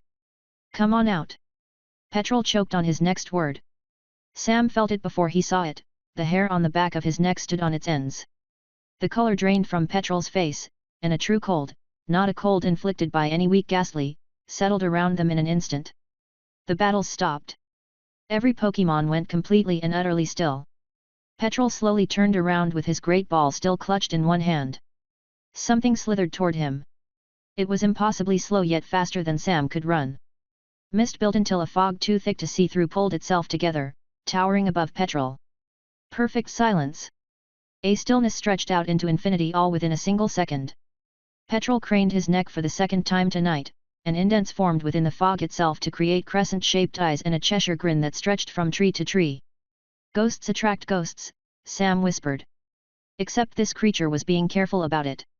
Whatever it was, with whatever immense power it wielded, it kept itself far too constrained to be anything wild. Petrol wasn't able to speak. He and everyone else watched the mouth within the fog open up and come crashing down upon him like a tidal wave. It consumed him, blanketing his position with its thick obscuration. Mist splashed and flooded out to linger in the campsite like the knee-high mud of a swamp. But it hadn't been a finishing blow. It had been setting Petrol up, and Petrol still had that great ball in hand. From within that fog, a single, muffled word pierced the air. Explosion. The mound of fog flashed red. A bulbous, pockmarked shape became visible from within. As Petrol's Golbat lunged toward where its master disappeared, a brilliant light sparked up within the ghostly creature. Its crescent eyes made a reappearance just to turn to full moons, and within a second, the world became an inferno of roaring flames. Chapter 77. The explosion blasted back the fog and consumed the decoy campsite. Primeape and Ursaring disappeared as the sea of flames rushed Sam and Reedy. Misdreavus and Porygon acted simultaneously, unleashing a dual psybeam that sliced through the edge of the dissipating explosion. They carved out a gap that let their small group go unaffected. Sam felt the heat flow past his sides. The air was briefly too hot to breathe. He was left blinking, recoiling, and a few wild ghastly peeked out of the canopy above. Primeape was unconscious. Ursaring was unconscious. Those two were out of the fight, but so were Petrol's Raticate and the wheezing that had just blown up. However, Petrol's shout of explosion was more than just a command. It was also a keyword that saw Golbat lunge backward to snatch him up, using its feet to latch around Petrol's shoulders and take him away. Haunter! Sam's shout was hoarse. He didn't miss that if Misdreavus and Porygon hadn't been close, that explosion would have left him and Reedy in no state to give orders. Yet, he could see Petrol's Golbat bringing the man away through the trees. Sam pulled himself away from the thoughts of what if to run over the scorched forest floor that was once a fake campsite. Reedy stayed behind. Primeape and Ursaring were returned. Haunter left Sam's shadow to enter the air. Sam did his best to run after the fleeing Petrol, who honestly wasn't moving with much speed. The criminal's Pokémon could barely flap its wings thanks to the lick-inflicted paralysis Haunter had applied at the start of the battle. Sam, Reedy called out. She didn't move from where she stood. You don't need to bother. We're about to win. Sam's adrenaline had spiked alongside that explosion, so, weirdly, it was both impossible and extremely easy for Sam to focus. Anything he looked at, he was able to see with full intensity, but everything else around it faded away. The Weezing's move had been blinding, but the forest's remnant moonlight let Sam see. Petrol's Golbat rushed past the trunks of an open path of trees, desperately trying to bring its owner out and away from danger. Except, it wasn't succeeding with that plan. Petrol and his Golbat weren't alone. As Petrol shouted at his Pokémon to go faster, beneath them, a pair of red eyes opened up in their shared shadow. Oh, Sam said. He slowed down to watch what was about to happen. He took this opportunity to breathe. That fog creature from earlier wasn't actually the fog itself. It was a Pokémon that had controlled the fog to hide its presence and appear more intimidating. Its Cheshire grin was familiar. That smile was far too toothy, and the Pokémon was far too enthusiastic in general. Like a zombie pulling itself free from the earth, a Gengar surfaced from the ground, Petrol and Golbat's shadow dragging it along without any need for it to catch up by itself. Golbat dangled Petrol beneath him, and that meant the man's legs hung loosely just above the forest floor. Petrol was scowling, or at least Sam assumed so. The criminal was mostly staying quiet, likely to try to hide his escape, but he seemed unable to resist giving orders to his Golbat in an attempt to have it move quicker than a slow-running speed. He gave one last, angry order to his Pokémon, but his command never finished. Halfway through an insult, Petrol cut himself off with a sudden yelp. Casually bringing up a single hand, the Gengar was able to yank Petrol free from Golbat's grip and send the Team Rocket Lieutenant crashing to the ground. He bounced, the impact leaving a groove in the dirt, but he wasn't out of it just yet. He laid on his back and groaned while the Gengar floated into the air, silently holding its stomach in noiseless laughter and bouncing around the injured man with glee. Make sure these two don't wake up, Misdreavus, Sam said, glancing at the fainted Raticate and wheezing on the ground. Haunter, come with me. Follow, Porygon, Reedy added. They left the campsite together, leaving behind Petrol's abandoned Pokémon and heading to the man himself. Gengar continued to merrily float around the fallen man, keeping itself to the edge of Petrol's vision. He had yet to notice the ghost type was there. However, as neither Sam nor Reedy made any attempts to hide themselves, the sound of their footsteps caused Petrol to force himself to recover and snap his gaze their way. For some reason, Gengar disappeared instead of bringing Petrol down once again. Petrol shook his head, unaware of the red eyes behind him, and glowered at Sam and Reedy, narrowing his eyes. His face was red with both rage and exhaustion. You, he hissed. He shakily pushed to his feet. His black Team Rocket uniform was marred with dirt. Everything comes back to you, doesn't it? He shouted. Goldenrod, Azalea, Violet City. And now this. Petrol laughed. Come at me, then. Try me. I'm not done just yet. He reached to his side as if to grab a pokeball, but there was nothing there, and he was left blinking. Petrol looked down, completely bewildered at his empty side. The Jengar silently reappeared right behind his head and held up a certain spherical object. It mimicked snickering, but it still didn't make any noise. Sam suddenly felt so tired. He just wanted this to be over.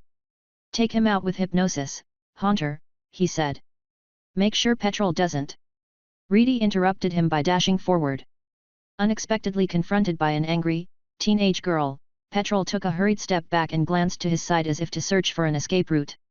He looked back to gauge how much distance remained between them, but Reedy was fit and had the momentum. Her speed carried her forward faster than Petrol expected. She jumped. Sam exhaled. A fist impacted Petrol's face, and the man was sent crumpling to the ground. To add insult to injury, Haunter chose that moment to use hypnosis on him. Petrol never got a chance to respond, being sent into a deep slumber. All right. Now we've won, Reedy said. She rubbed her fist and winced. There were red marks on her knuckles. But it was over. Less than a minute later, a thump marked a large Pidgeot landing back at the destroyed campsite. A goggles-wearing woman in a red vest looked around, alert. Behind her, a man jumped onto the forest floor and stared at Sam and Reedy as they dragged Petrol back to everyone else. Morty had his mouth open, but he seemed to be at a loss for words.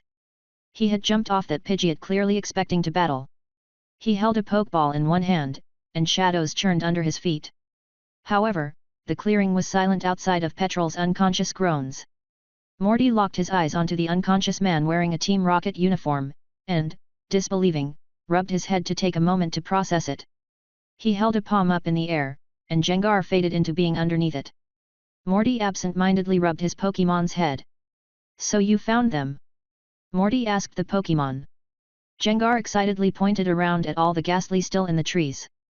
Morty nodded quietly, still needing a moment to process. You went to where all the ghost types were. I see. He paused. I think. That's Petrol's wheezing and Raticate, Sam said as he pointed to the fainted Pokémon. And there are unconscious coughing spread out nearby, too. We'll collect them, Morty said. He sent a few gestured commands to the Ace trainer with him, and she replied with a thumbs up before jumping off to tie up the sleeping Petrol, first. And his Golbat? Morty asked. Reedy pointed to a tree back where they'd just brought Petrol. Several branches were broken, and an unconscious Golbat lay dangling between its leaves. Since it was providing a counterforce to keep Petrol in the air, when the Jengar snatched its passenger away, it suddenly found itself slamming into the tree, which ultimately knocked it out. Sam wasn't sure how he missed that. Adrenaline, probably.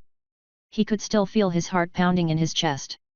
Morty took a long moment to stare at the bat Pokémon. He stared at Petrol, the fallen Pokémon, and the ruins of the campsite around them. He opened his mouth to comment, but all that came out was a short laugh. Wow, he said. Lance can't get upset about this. We captured Petrol. Reedy said proudly. You did. You really did. He licked his lips, still needing to process what had gone on, and he held up a hand to silently ask Sam and Reedy to stay there while he brought up a Pokémon. As he stepped away to begin making several calls, Sam and Reedy released Primeape and Ursaring to begin treating their wounds. Thankfully, due to all the spare healing supplies they'd brought, it wouldn't be too hard to make sure they were in good health. Sam knelt before his unconscious Pokémon. Like Ursaring, Primeape had bald patches and areas of burned hair, but he was otherwise fine. Explosion was a battle-legal move, after all. A few liberal uses of super potions meant he came to soon enough, and a vein throbbed on his head in anger. Primeape grunted, annoyed at how easily he had fainted, but schadenfreude passed across his face as he noticed the unconscious Petrol off to the side. Good job, Primeape. You managed to hold Petrol off just long enough for us to win. Sam hugged his Pokémon, and Primeape proudly replied with his name. Petrol almost got away in the end, but they didn't need to win directly. The whole purpose of this was to delay until they got help, and Morty's Jengar had finished the job for them. Though the way it held back at the end was it purposefully giving Reedy a chance to punch Petrol in the face? Did Morty tell it to do that? For some reason, Sam thought back to Nurse Joy's promise from back when they were first discussing the problem of petrol. "Alright. I suppose I need to give you two a rundown about what happened," Morty said, heading over once a few other ace trainers had arrived and began the clean-up process within these woods. Petrol provided coughing to several groups and had them rob stores throughout Violet City, Morty said. He timed it so they all attacked at the same time, and that forced members of our patrols away, giving him gaps in which to escape. But even with that, he should have never been able to go after you here. You were meant to be a backup plan for a backup plan. I can't apologize enough for risking." Sam hurriedly brought up his hands to stop Morty before he could bow in apology. He pushed back to his feet and glanced over to Reedy. She was still rubbing her hurt fist, but she did so proudly. "You're making this a bigger deal than it has to be," she said. "Everything worked out. And I got to punch Petrol in the face. And I got to watch Petrol be punched in the face," Sam added. "You know you're admitting to a." Morty shook his head. "Never mind. Though, I might have words with a certain someone later." His Jengar drifted off into the darkness of the woods, snickering as it did. "So, how many coughing did that guy have, anyway?" Reedy asked. "'Cause, he had way more than 6. As of our last count, 33. A shout came from behind Morty. 34. Sam blanched at the idea of one man having so many explosive Pokémon hidden on him. Coughing were common to cities that struggled with pollution and were generally considered pests, so it wouldn't be too hard for someone like Petrol to gather up so many with ease. Heck, with the right support, Sam was pretty sure anyone could build up a disposable team if they so wanted. He tried not to think about it. Regardless, Petrol risked finishing off a job and was captured as a result. "This is where I'd normally send you back to the Pokémon Center to rest, but I'm not comfortable returning you to a city in which a criminal organized so many violent crimes at once. If he created a backup plan, I don't want to risk it." "No, please tell me where you want to head next." Sam exchanged a look with Reedy. She chewed on her cheek, considering Morty's offer. "Our basic plan was to circle through Johto," Sam started. "Can you send us to Mr. Pokemon's house?" Reedy suddenly asked. "That's not rude, is it? I heard he was always accepting guests." Morty considered her words before nodding his head. "I can do that. Mr. Pokemon's house has effectively turned into a rest stop for people traveling between Cherry Grove and Violet City. It might sound a bit weird, but it's nothing too unusual." He paused for a second. "But Sam, I apologize for rushing through this, but we do need to talk once you return to Ecruteak City. There are rules about carrying capacity for ghost types that I have a feeling you'll need to know." Morty's gaze briefly flicked up to where a few ghastly were still lingering in the trees. "I will," Sam said. "And I still need to battle you. Wait for me," Reedy said, grinning at Morty and holding one of her Pokeballs forward. The gym leader chuckled. "Of course. But it might be a while before I head back. I still have paperwork to get through." He shuddered. Morty brought up a Pokeball, and a Pokémon Sam had only ever seen in the new Pokédex appeared before him. It floated in the air, taller than Morty, and it inflated and deflated every so slightly while letting out a trill. A Drifblim. It looked like a hot air balloon without a basket, and a pair of tiny, red eyes on its body curved up in a smile to greet everyone here. "Drifblim, can you take these two to Mr. Pokemon's house to the east? His home should be large enough to be visible from above," Morty said. The Drifblim said its name and a yellow cross on its face vibrated alongside the sound. Morty used another Pokeball, one intended for item storage, to send out a half-assembled metal basket.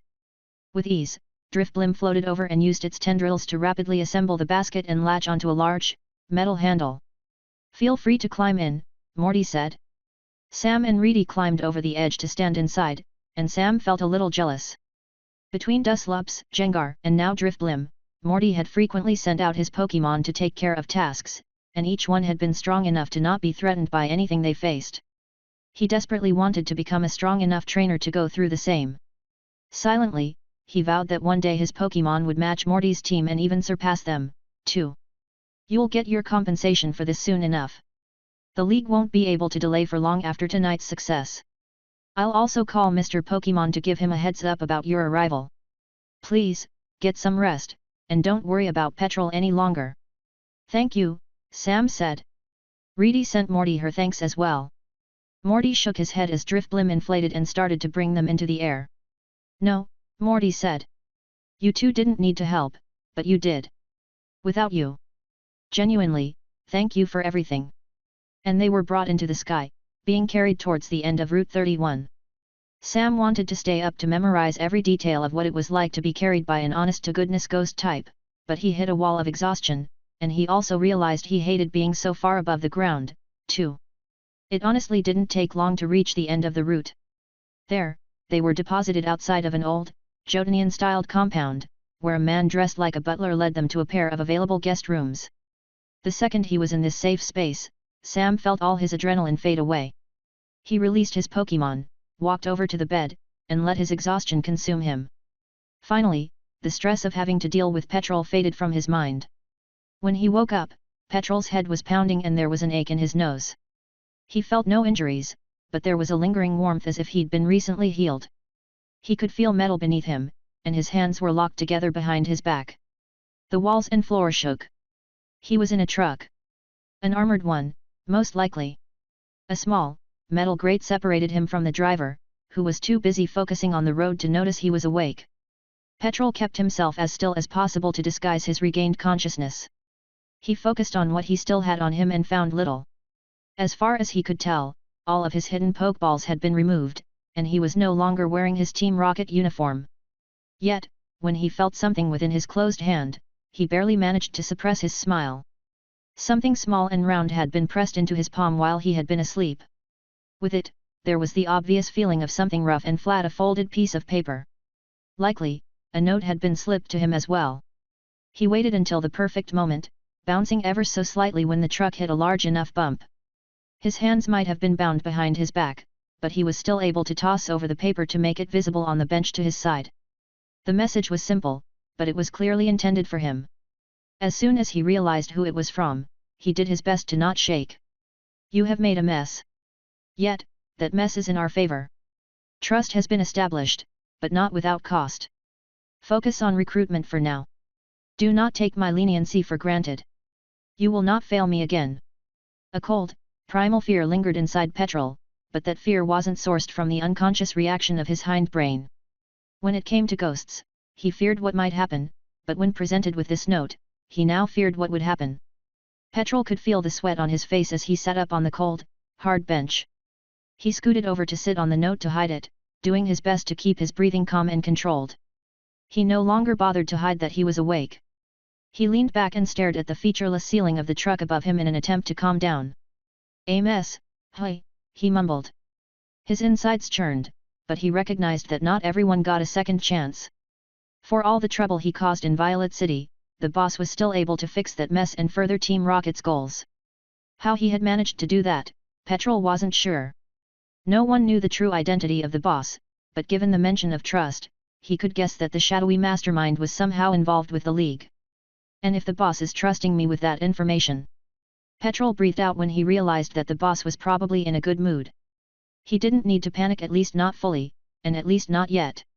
Already awake? And smiling? No reason for you to look like that, right now. Petrol met the eyes of the driver through the vehicle's rearview mirror. His expression was mostly a disguise to hide his true feelings, and to maintain that, he sent the uniformed man a wink. "Oh, it's nothing," Petrol said.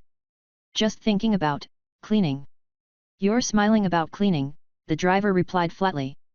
Petrol shook his head and said nothing more, bringing his gaze back up to the smooth metal roof.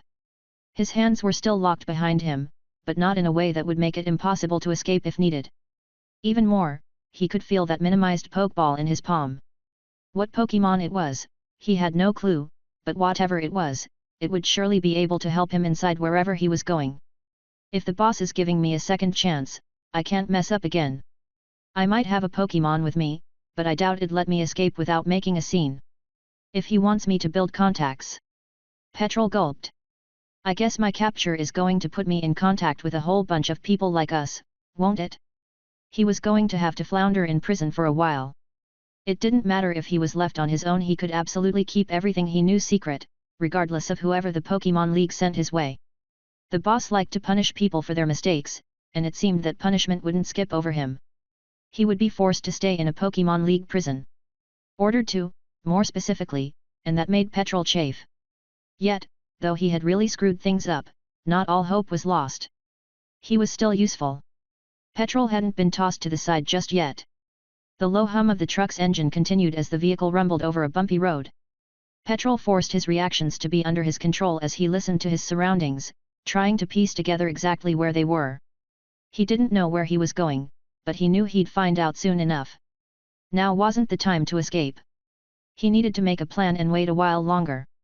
When Petrol eventually managed to find a way out, it'd likely be on the boss's orders, however long it took to receive them.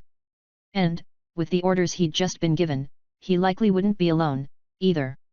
Except, he'd need to be careful about it, but he wasn't too worried about getting out of a restricted space. He wasn't just anyone, he was Petrol, a professional thief. And more than that, Petrol was a master. Not of disguise, but of something more important. He could definitely be patient to achieve a task like this.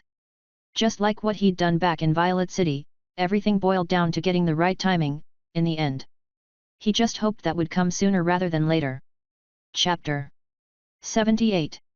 A familiar roar shocked Sam awake, and he rushed to search his surroundings. The bed he laid on was thinner than he was used to, and its position meant rays from the late morning sun were shining onto his eye from between the wooden slats of a high window. This room was a strange mix of modern and antique, with its furniture matching modern amenities while also being styled like something straight out of an older Johto. The place was set up like a Pokémon Center's hotel-like accommodations, but it was still clearly someone's guest room. Blearily, Sam came to remember that he was inside Mr. Pokémon's compound. The memories of last night pulsed through his head, and he could picture them like a scarily clear dream. He forced those thoughts away. Petrol was handled and didn't deserve any further attention. As Sam tried to sit up, the pressure on his chest lifted her head, and Quilava rolled over to land at his side with a yawn. Primeape and Haunter weren't present, but Miss Drevis cheerfully greeted him from where she was half-phased through the wall and peering outside. He heard the roar again.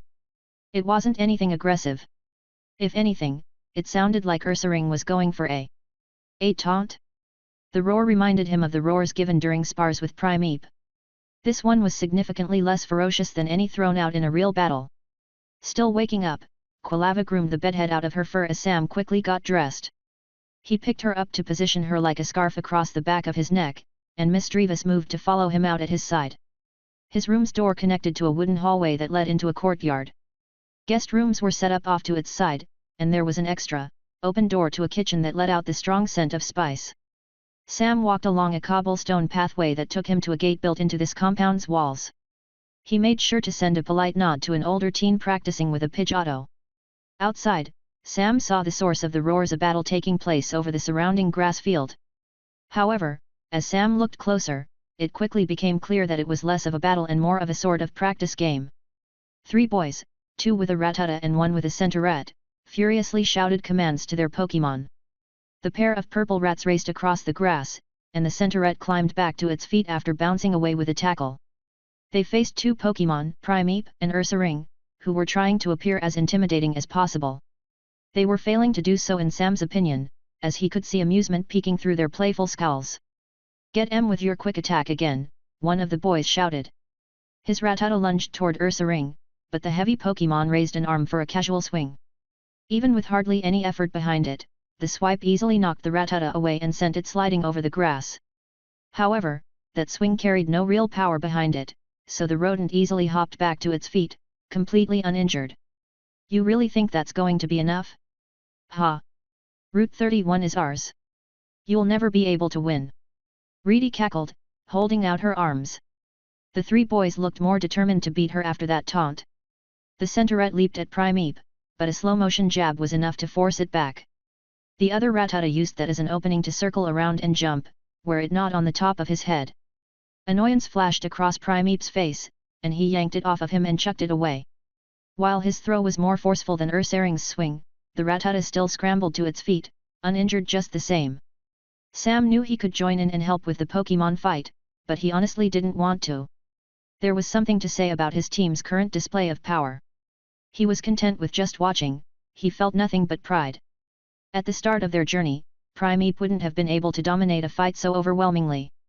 The sheer strength and control he was displaying right now let Sam truly understand they were on the right path. So, Sam instead sat down on the short stone steps that led to the compound's front gate. He maneuvered Quilava into his lap and began to run his hands through her fur. He tried to smooth out the places in which her hair still seemed a bit wild. When Misdreavus saw that, she made a noise and hurried back inside. Quickly, she came back out wearing her small satchel, the same one Sam had bought her as a gift. She opened it with a careful application of telekinesis and brought over a brush for Sam. "Oh. Thank you," he said. "Where did you get this?" She said her name excitedly and glanced behind Sam. The only reason he didn't jump when he saw an old butler standing behind him was due to how frequently Haunter tried to scare him by sneaking up in a similar way. "I provided it upon request," the butler answered on behalf of Misdreavus. "Mr. Pokémon keeps spare supplies on hand to provide to trainers in need. You are welcome to keep it. I imagine your Pokémon might benefit from more frequent grooming. I've found Pokémon tend to enjoy it, as well." The butler looked over a silver tray to glance down at where Sam sat on the steps. Sam turned away and tried his hardest not to blush. It wasn't like he didn't groom his Pokémon, he did try to make sure his Pokémon looked good. However, his attempts were generally passive and nothing he ever went out of his way to do. Haunter preferred to manage his appearances on his own, Misdreavus never asked, and Primeape just got annoyed whenever Sam attempted to fix his hair. Yet, when he ran the brush through Quilava's fur, she purred in contentment, and Misdreavus looked on enviously. The ghost type had her own ragged mane of hair, and Sam couldn't hide how Primeape's fur made him look like some kind of spherical bird nest. "I will write you a list of grooming supplies that will greatly assist with taking care of your Pokémon," the butler commented after facing several seconds of silence from Sam. "Thank you," he mumbled. Amused, the butler chuffed, and he turned his gaze back to the outside field. Sam looked at what the man was carrying in his hands, a silver tray full of paper-wrapped sandwiches and piles of berries. "Are you hungry?" the man asked, lowering the tray for it to be accessible to Sam. "It is currently 7 minutes before noon. Please, take what you need." Sam grabbed a sandwich for himself, and Quilava and Misdreavus took a few berries for breakfast. The three boys were still fighting Reedy, but the butler didn't approach. The food might have been for everyone, but he seemed content to wait for them to either finish or notice. He even had a small smile half hidden by his mustache as he watched them all train. "So, you work for Mr. Pokémon?" Sam asked. The silence felt too awkward to let continue. "Indeed. I have been in his service for quite some time. Alas, I am but one of 2 that work under him. I assist him in mundane matters while he deals with private affairs. So he gets visitors often." Sam chewed on his sandwich. It was pretty basic but surprisingly good. "He does," the butler answered. "It didn't start that way, but his open-door policy has seen more and more trainers coming here to rest. I can't explain it, but the families of Cherry Grove have somehow acquired the idea that this is a safe destination for their children to practice traveling on a journey. I'd try to correct that notion if it wasn't for the safety of Route 30. The wild Pokémon in these parts are some of the tamest in Johto, and the route's high ranger presence ensures that trait remains. Hey! I wouldn't have minded doing something like that when I was a kid. If we'd gotten that practice in, maybe Quilava and I would have left earlier. But then we wouldn't have met everyone else. I'm happy with how our journey has turned out. Mostly." Sam suppressed a grimace when last night's events flashed through his mind. The battle continued, and Sam ate his brunch. Primeape and Ursaring's dominance lasted until their opponents started to flag. Tired, one of the boys glanced around and saw the butler waiting with food in hand. Everything immediately fell apart when the trainers and their Pokémon raced toward the offered tray. While they did nab food to enjoy right now, they also pocketed a few wrapped sandwiches to keep on their person and eat later when they returned south. As they furiously amassed everything they could, Reedy finally saw Sam, and her expression immediately lit up. She jogged over with Ursaring and Primeape hot on her heels. The 2 Pokémon said their names at each other, exchanging a round of friendly taunts. "Sam!" Reedy said excitedly. "Man, you passed out fast last night. I tried to wake you up earlier, but only Primeape and Haunter woke up. I invited them out here to practice, and, well..." She sent a grin toward the 3 younger boys, exposing her teeth in a nasty-looking smile. The prospective trainers were all either 8 or 9, and they shivered in unison before running off. They moved to a nearby overhang on the wall to eat in the shade, sitting somewhere far away from that crazy girl. Reedy plopped down next to Sam. "Petrol's in prison," she whispered. Morty sent us a message on the Poke. He's awaiting trial, and they didn't have any trouble bringing him in. That's good. Sam breathed out. He never wanted to deal with that stress again. Good? That's great. Reedy said, her voice reaching its usual volume. Porygon's safe. No one is after us. And now we can just focus on the rest of our journey. The butler came back out with another fresh tray of food. Sam never noticed him leaving in the first place. Reedy helped herself, and Primeape and Ursaring got sandwiches to stuff in their mouths as well. Their group ate in silence. Sam didn't want to talk. After everything, he just wanted to enjoy how peaceful their surroundings were. He wanted a break after the past, all of that.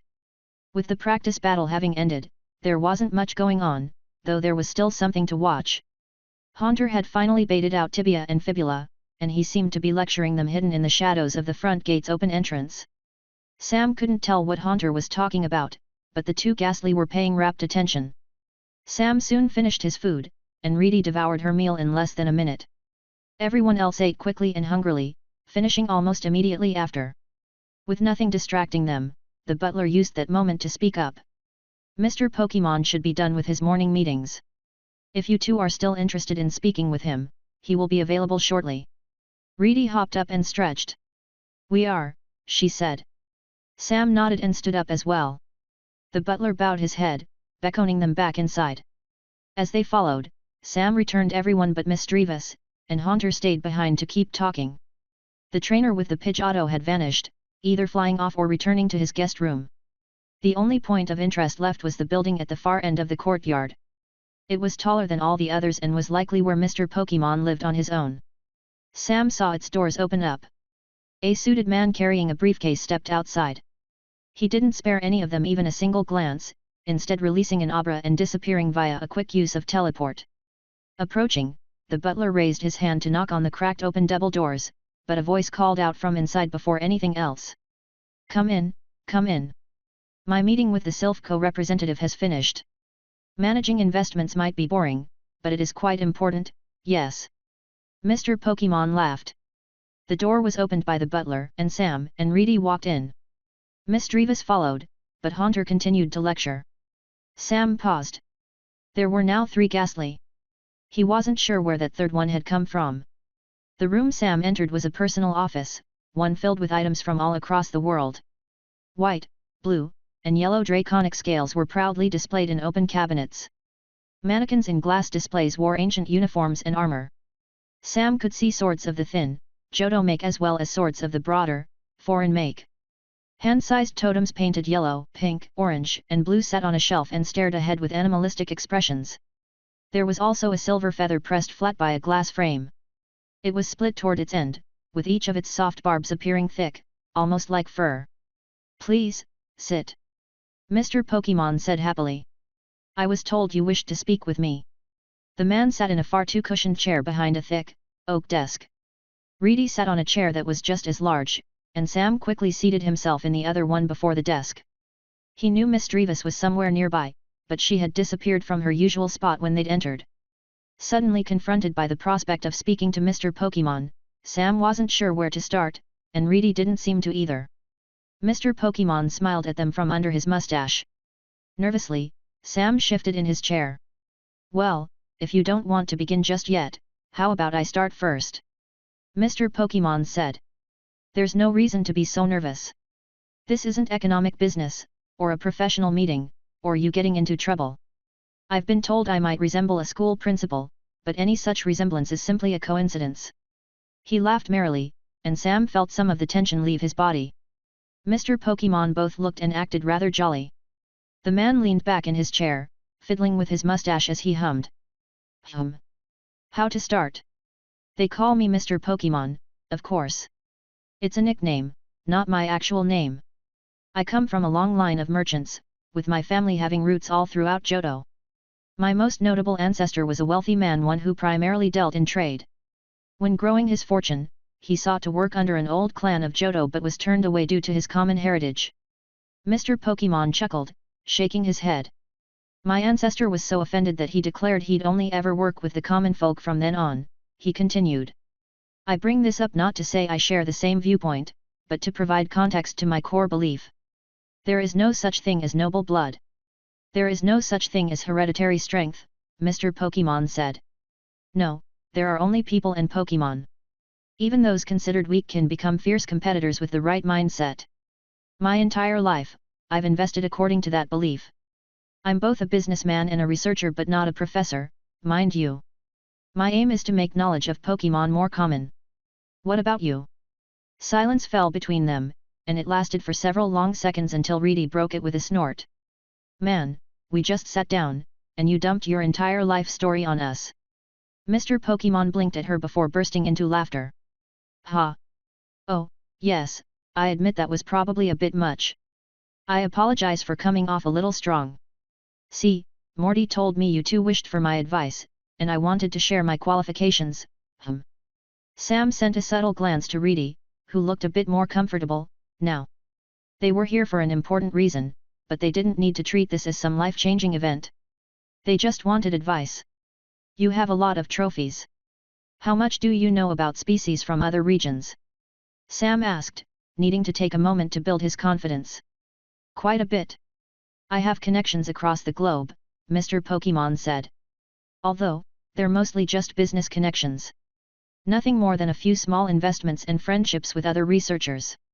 However, I've done quite a bit of traveling in my younger days, too. Sam took a breath to prepare himself. Mr. Pokémon wasn't untrustworthy, but Sam didn't often share his plans with anyone else. How much do you know about ancient Sinnoh? He asked carefully. Why, do you mean? Something sparkled in Mr. Pokémon's eyes. Ah, I knew you were up to something. You're trying to evolve your Quilava into a Hisuian Typhlosion, aren't you? Sam winced, not realizing how transparent he'd been. Yeah, he admitted. We've been trying for that. A lot of ghost-type practice and research. We only really have Curse to work with when it comes to her practice with that energy, so I want to get as much information as we can before we push for her to finally evolve. Mr. Pokémon eagerly nodded along, and Reedy sent Sam a look before speaking up. And I'm trying to evolve Ursaring into an Ursaluna, she said. I need a peat block for that, but I don't really have a way to get one from Sinnoh. The two of them had discussed this before. While Sam was the one with the new Pokédex, Reedy was the one with the Ursaring trying to evolve. She was the one to decide whether or not she'd share her plans with other people. Sam might have wanted to maintain his informational advantage, but that didn't mean he got to control who Reedy talked to. Mr. Pokémon glanced between them curiously, and Sam found himself gripping his hands together. The man took a moment to speak, needing to consider their words. Well, you two have certainly created quite the set of goals for yourselves. Hisuian species and their alternative evolutions were originally found in Sinnoh, though most of them are now considered to be extinct, Mr. Pokémon said. They involve such Pokémon as Samurott, Decidueye, and Typhlosion, and there are other, unique species such as Sneasler and Overquill that can no longer be found in the wild. I think it's possible to obtain them, Sam said.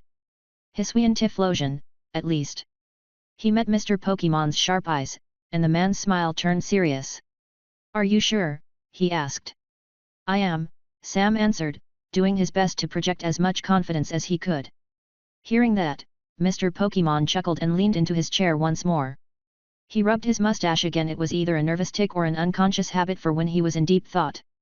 Hisuian forms are complicated, the man said, rocking his head.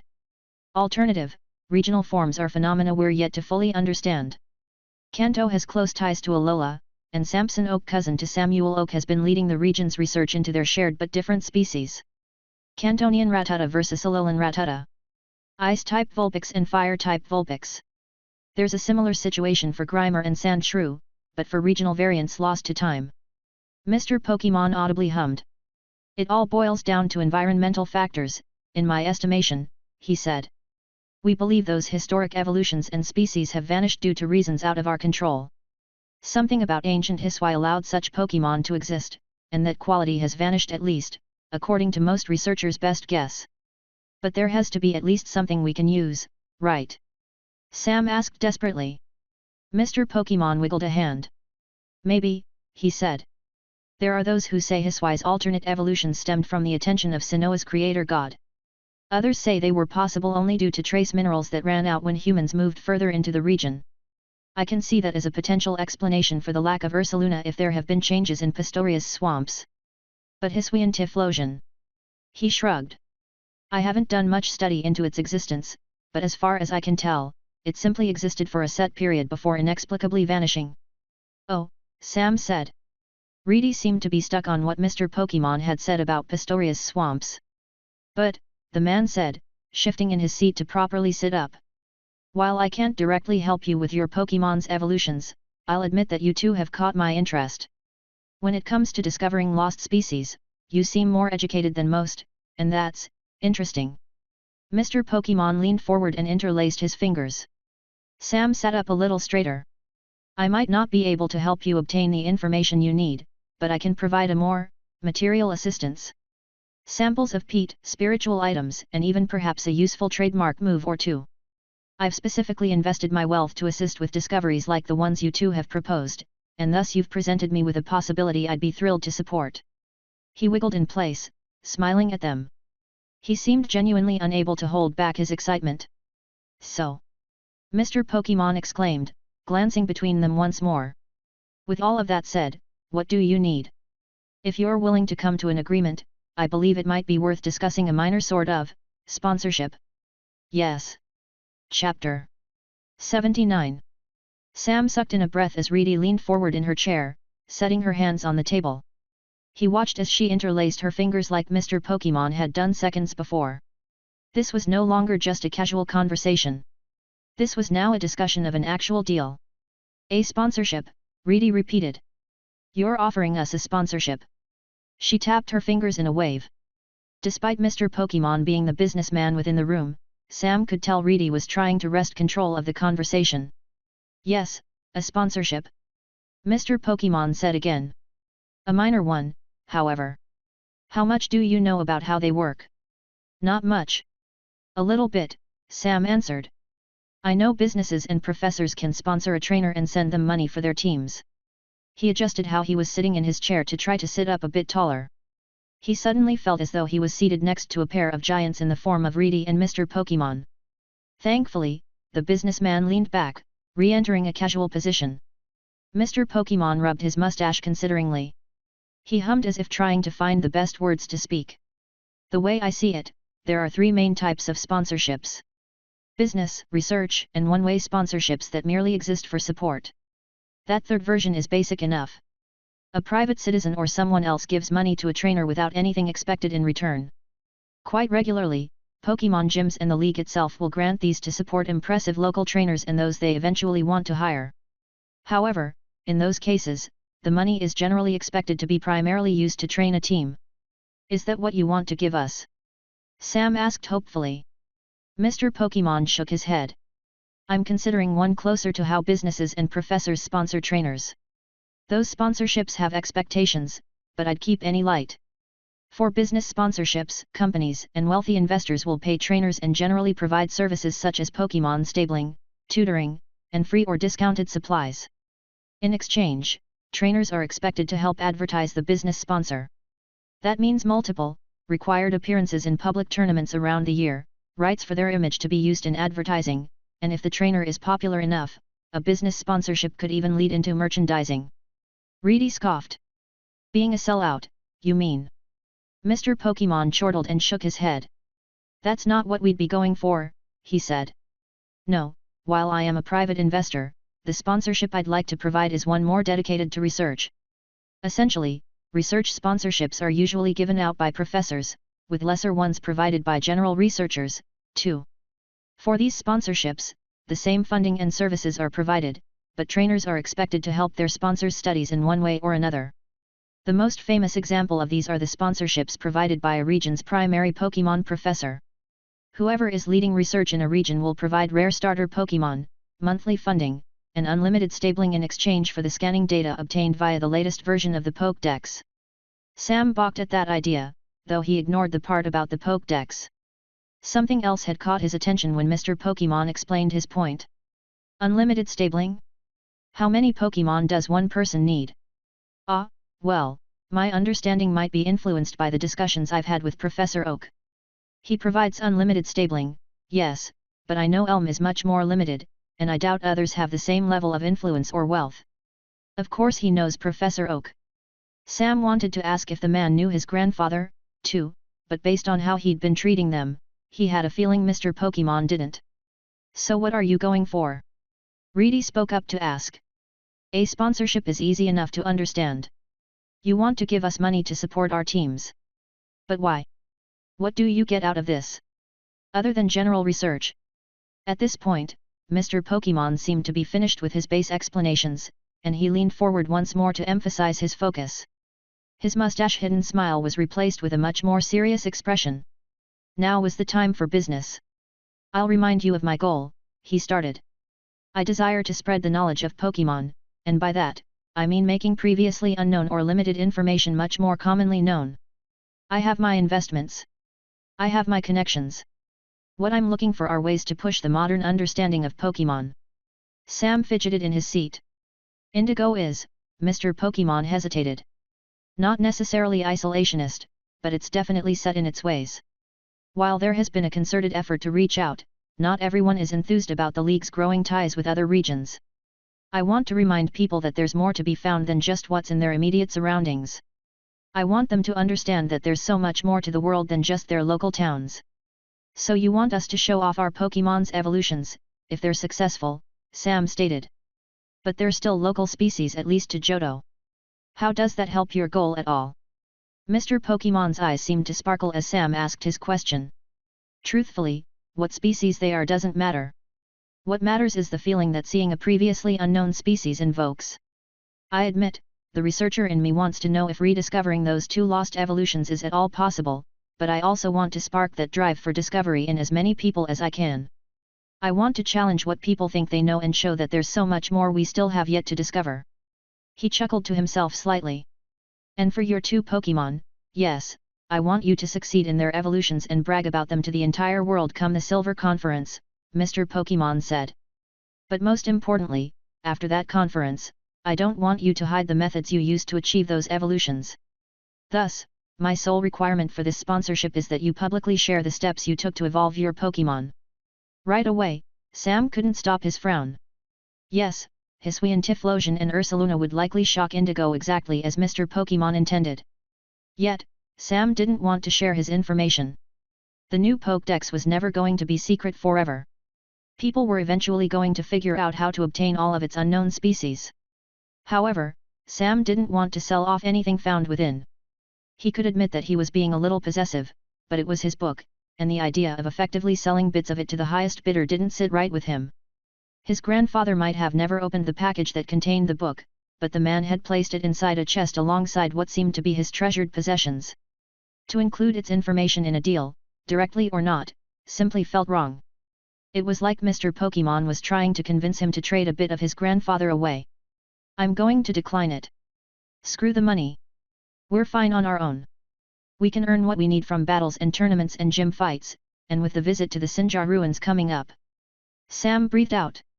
But what about Reedy's peat block? They had no way of knowing if any bit of peat from Sinnoh's swamps would be enough to evolve Ursaring.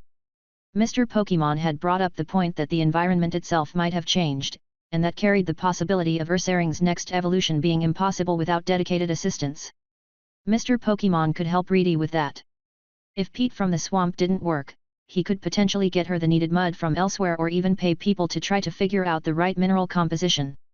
Sam sent a side eye to Reedy, trying to hide his stare. She didn't notice and was still looking directly at Mr. Pokémon. Sam then had a second thought. Could Mr. Pokémon help us get an upgrade for Porygon, too? So then, what are you specifically offering us?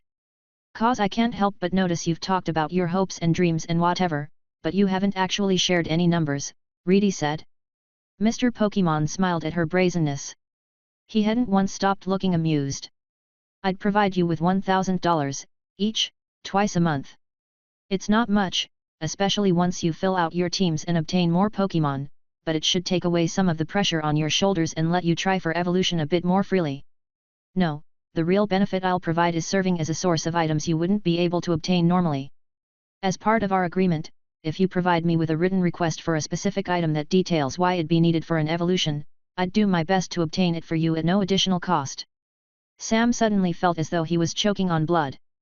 Between his and Reedy's teams, they only had two held items, the cleanse tag, which was a special case, and Quilava's piece of charcoal, which they'd essentially been given for free. The cleanse tag was handmade, technically cheap to make but unable to be priced. As for the charcoal, items like it that were rated for battles were worth literal thousands. More than that, even with its ridiculous price, a charcoal itself was considered to be one of the weaker kinds of held items out there. For Mr. Pokémon to say he'd acquire any item for them just like that. Of course, the items would have to be for the purpose of discovering new evolutions, but Sam could already think of a few arguments he could use to stretch that. And how many items would you be willing to provide? Reedy asked cautiously. Hopefully not too many. I may be wealthy, but not unimaginably so. I can provide what you need within reason as long as they support the pursuit of your Pokémon's evolutions. She paused, hesitant. For once in this conversation, her confidence seemed to wane. Just for Quilava and Ursaring's evolutions, she asked. Mr. Pokémon's gaze sharpened, recognizing the double meaning behind her words. That's quite an interesting question. I suppose you could be referencing the rest of your team's evolutions, but I do need to ask, are you striving for any other unknown evolutions I should know about? Reedy smirked ever so slightly, but she also looked away as if caught in a lie. No. Sam wasn't sure if she had really accidentally hinted at other evolutions or if she purposefully dangled that thought before Mr. Pokémon to try to get more out of him. Right away, the man reached into a drawer of his desk and pulled out a thin notebook. He flipped through, mumbling under his breath as he did. Sam could hear him quietly say the names of various Pokémon on their teams. An alternate Gengar? No, unlikely.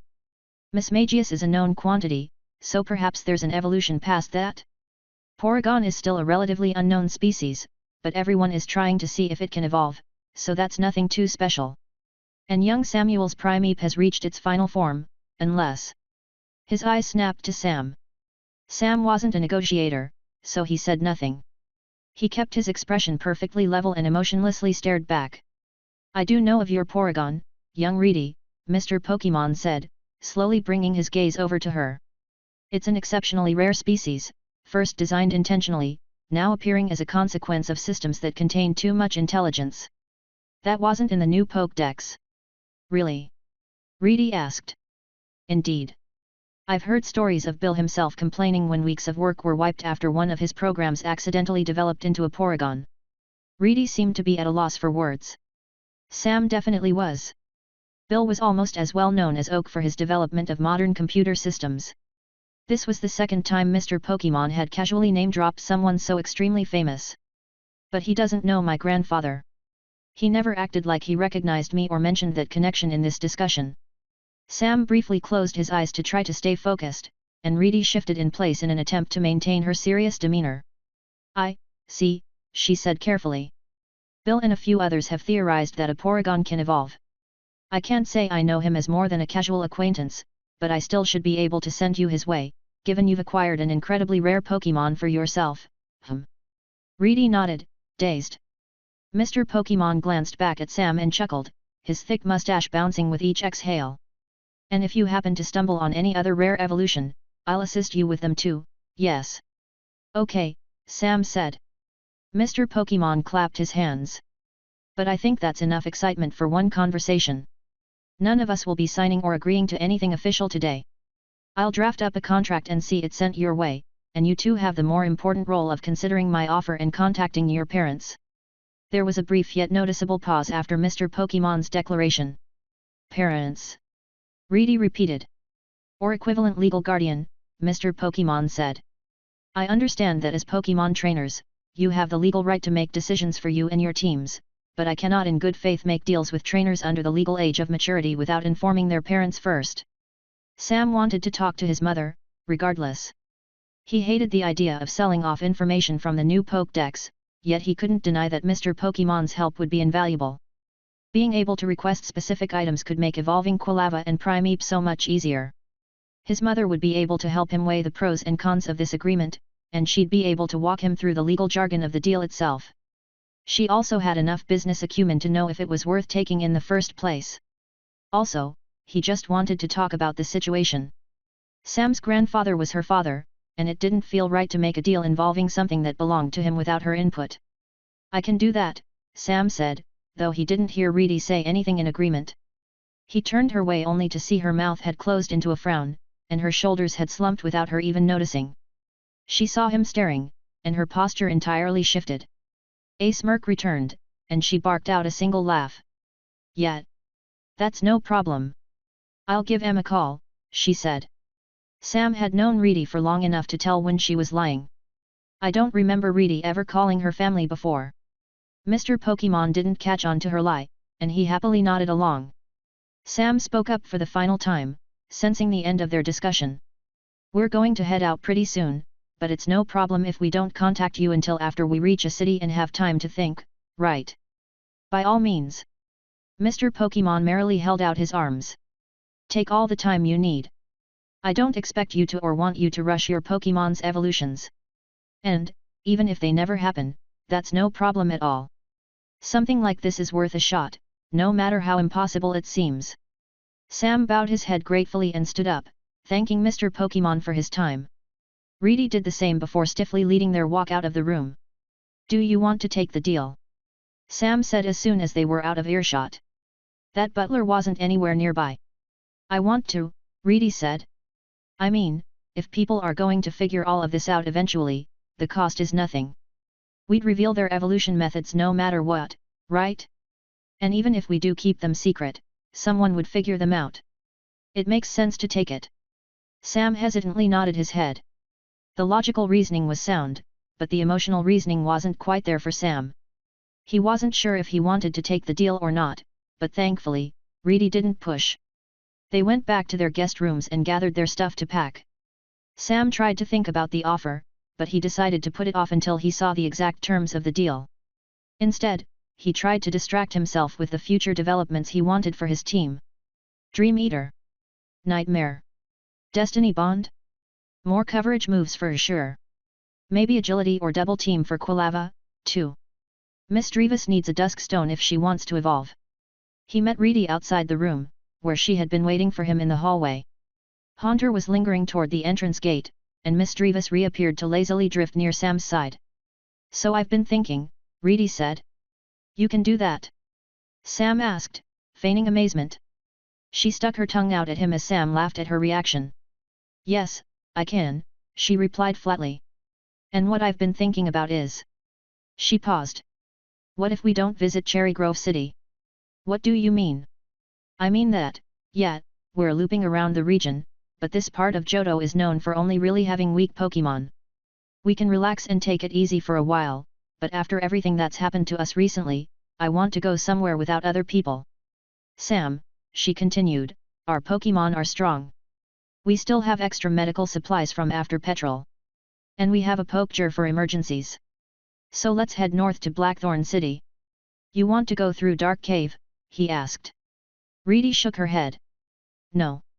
Not that. I think we should try a different sort of challenge. Let's skip toward Blackthorn City by traveling off-route. We'll go through areas where ranger patrols are less common, see what the wild Pokémon are like, and maybe I can catch a new Pokémon for my team. We're at that level. I think it would be worth it." Sam thought about it for less than a second before he readily agreed. Chapter 90. The most dangerous part of traveling off-route was its inconsistency. Since Pokémon Rangers did not regularly patrol the wilderness to keep everything peaceful, it was possible to exit an area filled with weak, wild Pokémon and stumble right into the territory of a fully evolved beast. The Pokémon League recommended that trainers intending to travel off-route should possess 5 gym badges. It was a slightly different recommendation than saying a trainer's team should be rated at 5 stars. Earning gym badges required a level of familiarity with handling Pokémon, as anyone could technically be the trainer of a 5-star plus team if the Pokémon had been gifted. Inexperienced trainers didn't have the knowledge or know how to face impossibly strong foes. Out here, while weaker individual Pokémon were the most prevalent non-plant forms of life around, there were also those Pokémon that stood at the top of their class. The strongest individuals tended to either claim territory or dominate the other species around them, and they were generally the victors of hundreds of fights. With the power needed to live out here and thrive, these Pokémon posed a unique threat. They sought to not be hindered by injury, so every fight was won with overwhelming power or a cleverness most wild Pokémon failed to achieve. Thankfully, those tougher Pokémon stuck to their claimed territories. Avoiding them was as simple as staying away and making sure the only obvious intention was to pass through. Without easy healing at a Pokémon Center, wild Pokémon were reluctant to participate in unnecessary fights. Yet, it was still easy to accidentally aggress one of them, so trainers needed to stay aware of their surroundings to avoid attacks and ambushes. Sam and Reedy weren't going into this unprepared. They had the skill. They had the extra supplies. They had a way to detect hostile intent. They had a way to call for help. And, most important of all, they were traveling in a group. A numbers advantage was one of the best ways to dissuade difficult fights. Except, they were new at this. Mistakes still cropped up here and there. Before I left home, my mom made sure to drill a few facts about off-route travel into my mind. Sam ducked behind a boulder alongside Reedy. A screech pierced through the air above them. Real fights aren't common since Pokémon can't risk injury without a way to heal. But if a Pokémon does have a way to heal, they'll be far more aggressive and actively seek out battles. Grass types can be pretty dangerous, but they at least tend to be passive. The big worry is if a Pokémon has a berry tree in their territory. Do you think that's why Porygon's Charge Beam didn't scare this one off? Probably. If it can heal, a super effective attack isn't going to worry it as much. Another screech echoed above them, and a rough-sounding caw punctuated Sam's statement. The shout came tinged by the sound of ringing metal. In the sky, metal feathers sliced through the air. An angry-looking Skarmory snapped its head around to look for the pair of invaders within its territory. Though this Pokémon was clearly one of those stronger wild Pokémon, Sam wasn't worried, and neither was Reedy. However, they needed to choose their plan carefully if they wanted to get out of this safely. So, Reedy started. Hyper Beam time. Hyper Beam time, Sam solemnly replied. A bloodthirsty grin passed over Reedy's face as she tossed Ursaring's Pokeball high into the air. As the bear appeared in a flash of light, the Skarmory's red eyes locked onto his position. It dived at him, but Ursaring acted at the same moment. A glow formed inside his throat, and the Skarmory could not pull away fast enough. Briefly, the world turned white. Skarmory might have been a steel type and resisted normal type energy, but Hyper Beam was still a powerful move rarely seen in the wild. The impact of Ursaring's laser beam struck it in the wing to turn its dive into a careening, downward spiral. The Skarmory tried to turn the momentum of the spin into the start of a drill peck, but Sam had an answer to that. Primeape appeared before the recharging Ursaring and drew his fist back. Unbothered by the potentially super effective flying type attack, Primeape threw his whole body into motion to unleash a perfectly timed punch. His rock smash slammed into the incoming beak, throwing Skarmory into the ground. The impact of the Pokémon into the rocky earth caused a clanging, clattering noise. When Sam looked up, he could only respond with a wince. Ouch! Beneath its body, stones were turned to pebbles, and the Skarmory scrambled to its feet. Angrily, it brought its head up and froze. There was a visible dent in its beak. Rock Smash was a move designed to break through a Pokémon's defense, and while Skarmory wasn't weak to fighting-type moves, Primeape knew how to land devastating attacks. The steel-armored flying type had no choice but to fly away.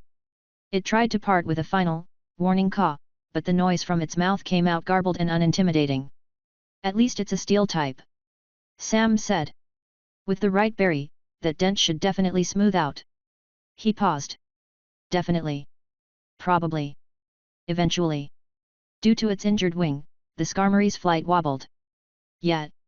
Eventually, Sam repeated, trying to keep his voice even. From behind the boulder, Sam stood, and so did Reedy. Though the Skarmory was gone, neither of them let down their guard.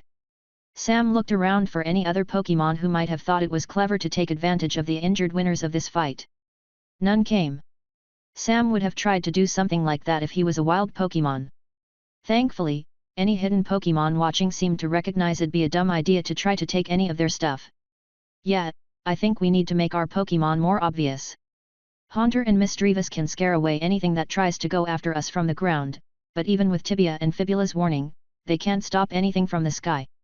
At least they haven't been dragon types, Reedy said. We're heading right toward Blackthorn City. Imagine being hunted down by one of their dragons. Reedy shivered.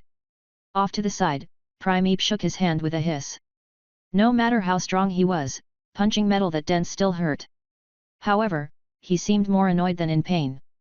The fighting type was supposed to be strong against steel, and suffering recoil from an otherwise recoil-less move meant he still had a lot of room to improve. Without anything else going after them, Sam took this moment to look around. A flock of sparrow flew over a rocky landscape in the distance. There weren't many trees around, but there were plenty of cliffs and canyons. On the horizon, the sun wasn't yet beginning to set, but there wasn't much light left before dark. They were only a single day into their northward trip off route, and Sam recognized they needed to camp. "Just wanna check, do you sense anything?" Sam asked his shadow. Neither tibia nor fibula gave him a response, which meant the two ghastly detected nothing. The 6 sets of eyes in Sam's shadow stayed quiet. There were obviously other Pokémon nearby, but none seemed aggressive. "I think we should set up camp right here. I know we're in that Skarmory's territory, but I doubt it'll attack us again, especially once it gets too dark. Haunter and Misdreavus are stronger at night and can scare it off if it does attack, but I think we should take advantage of how we're inside somewhere protected by a known threat. That Skarmory's gonna get upset, but I don't really care about how a Pokémon that's already attacked us feels." Reedy let out a yawn. "Yeah, let's camp here. I want to sit down." "Me too," Sam agreed. Haunter split off to gather firewood. Quilava set it alight once he was back. Primeape and Ursaring stayed out as visible guards until it was dark, when they were returned to their Pokeballs to rest, and Misdreavus helped guide Porygon with helping Sam and Reedy assemble their tents. Sam felt physically exhausted even though they'd only been traveling off-route for a single day. As expected of the wilderness, it lacked official roads for them to follow. No, this area was just a series of rocky hillsides that stretched above Dark Cave, and unlike the paths above the Southern Union Cave, there were no obvious trails worn by hikers. Travel through these parts was a hike that involved far too much climbing and maneuvering around unexpected obstacles. Enough Pokémon lived out here that they were generally always able to find some way north, but it was never an easy walk. And Sam knew it would only get more rocky and mountainous as they continued further north. He really appreciated his Pokémon. They had more energy and strength than a pair of squishy humans. He would have turned around if it wasn't for their help. Once their campsite was all set up, complete with a roaring fire in the center, Sam collapsed into one of their foldable chairs. Reedy immediately did the same across from him, and Quilava jumped into his lap. "A nice thing about training ghost types is that we don't need to organize shifts for a night watch," Sam said. "Your Pokémon aren't going to sleep. Maybe for a little bit, but neither Haunter nor Misdreavus really need to. They'll use Nightshade to hide us if something dangerous comes close or flies overhead." Reedy replied with a nod, letting out another yawn, and they sat there for a while, doing nothing but trying to recover. Once he felt he had recovered enough energy, Sam reached into his backpack to take out that brush and bring it through Quilava's fur. "So," he started. "We've been off route for a full day at this point. What are your thoughts so far?" "About what?" "Traveling. That and other things," Sam said, shrugging. Reedy rocked her head back and forth, leaning back in her chair. She stared up at the sky and at the countless stars above them. So far away from any settlements, there was hardly any light pollution. The night sky was far more visible than on any official route. Sam could see so much more than usual. "I haven't seen that many normal types," Reedy said. "Mostly just the ones that are part flying type, which I don't really want to catch. I know I've been way too picky, but..." She ran her tongue over her teeth. "What does the new Pokédex say is out here?" Sam stopped brushing Quilava to take out the new Pokédex and use her side to keep it up. She let out a complaint when he stopped brushing her, but she was already falling asleep, so her complaint was half-hearted at best. "What kind of species are you looking for?" Sam said, flipping through its pages. "Something strong but capable of tricks. Tricks that support itself or tricks that support the team." "Either or," Reedy answered. With how much he'd read through the new Pokédex, Sam felt more confident about finding species within it at this point. For this request, he only needed to browse through the earliest entries of the book, but he knew enough about its later entries that he had a feeling few people knew about as many Pokémon as him. To be upfront, the new Pokédex doesn't contain information about what can be found off-route. All of the listed habitats are official routes or nearby caves. I can't give you specifics, but I can try to guess what species might be around. Just remember that a lot of Pokémon are migratory, and a species can be pushed away if any single, territorial Pokémon gets too strong. "That's fine. I just want to know my options," Reedy said. "Hit me. I wanna figure it out." Sam didn't shorten the list to meet her requirements. There were too few nearby species for him to narrow down the options. Instead, he just read off all the normal types he was pretty sure could be found somewhere nearby. Dunce sparse. A poem. Lickitung, he said. Reedy waited for him to continue, but when he didn't, she glanced down from the sky to stare at him blankly. That's it. Yeah. I mean, there's also the usual mountainous Pokémon and the usual common species, but unless you want to catch another Ursaring or, like, a Centaurette. Reedy let out a groan. Ugh. If I could afford it, I'd try to hunt down a Snorlax, but even taking Mr. Pokémon's sponsorship, I would barely be able to afford enough food for a single day. She slumped in her seat, sliding down so half her body was hanging off her chair. Sam frowned and resumed looking through the book, trying to search for more potential species. He took the chance to bring up another topic while he did. Are you going to take it? He asked. A Snorlax? No, Mr. Pokémon's sponsorship, he said flatly. Reedy wiggled in her seat and stared into their campfire. Sam glanced up at her to see a frown. Maybe, she said. She sounded unhappy he had brought this up at all. I feel like if I take it, I'm betraying my goal of only supporting my family, but I really need his help. Getting the right peat block for Ursaring will be impossible without Mr. Pokémon's connections. And I'm hoping that Porygon's upgrade will actually be that an upgrade. I don't want them to be stuck as some kind of a tool all their life.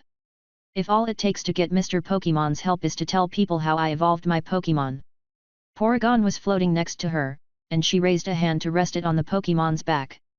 The artificial species behaved as emotionlessly as always, even as Reedy patted it affectionately. The only reaction was a slight shift downward that came with the application of force. What about you, Sam? You gonna take it? Reedy said, turning back up to the stars. I need to talk to my mother, first, he said. Reedy nodded, and Sam watched as she relaxed in her chair. He closed the new Pokédex, having found what he was looking for. However, there was a topic he wanted to bring up before moving on. He breathed in and took a moment to choose his words carefully. You know you need your family's approval if you want to take Mr. Pokémon's sponsorship, Sam said. And that means calling them. Reedy responded with a long, drawn-out sigh. I know, she said. And I will contact them. It's just.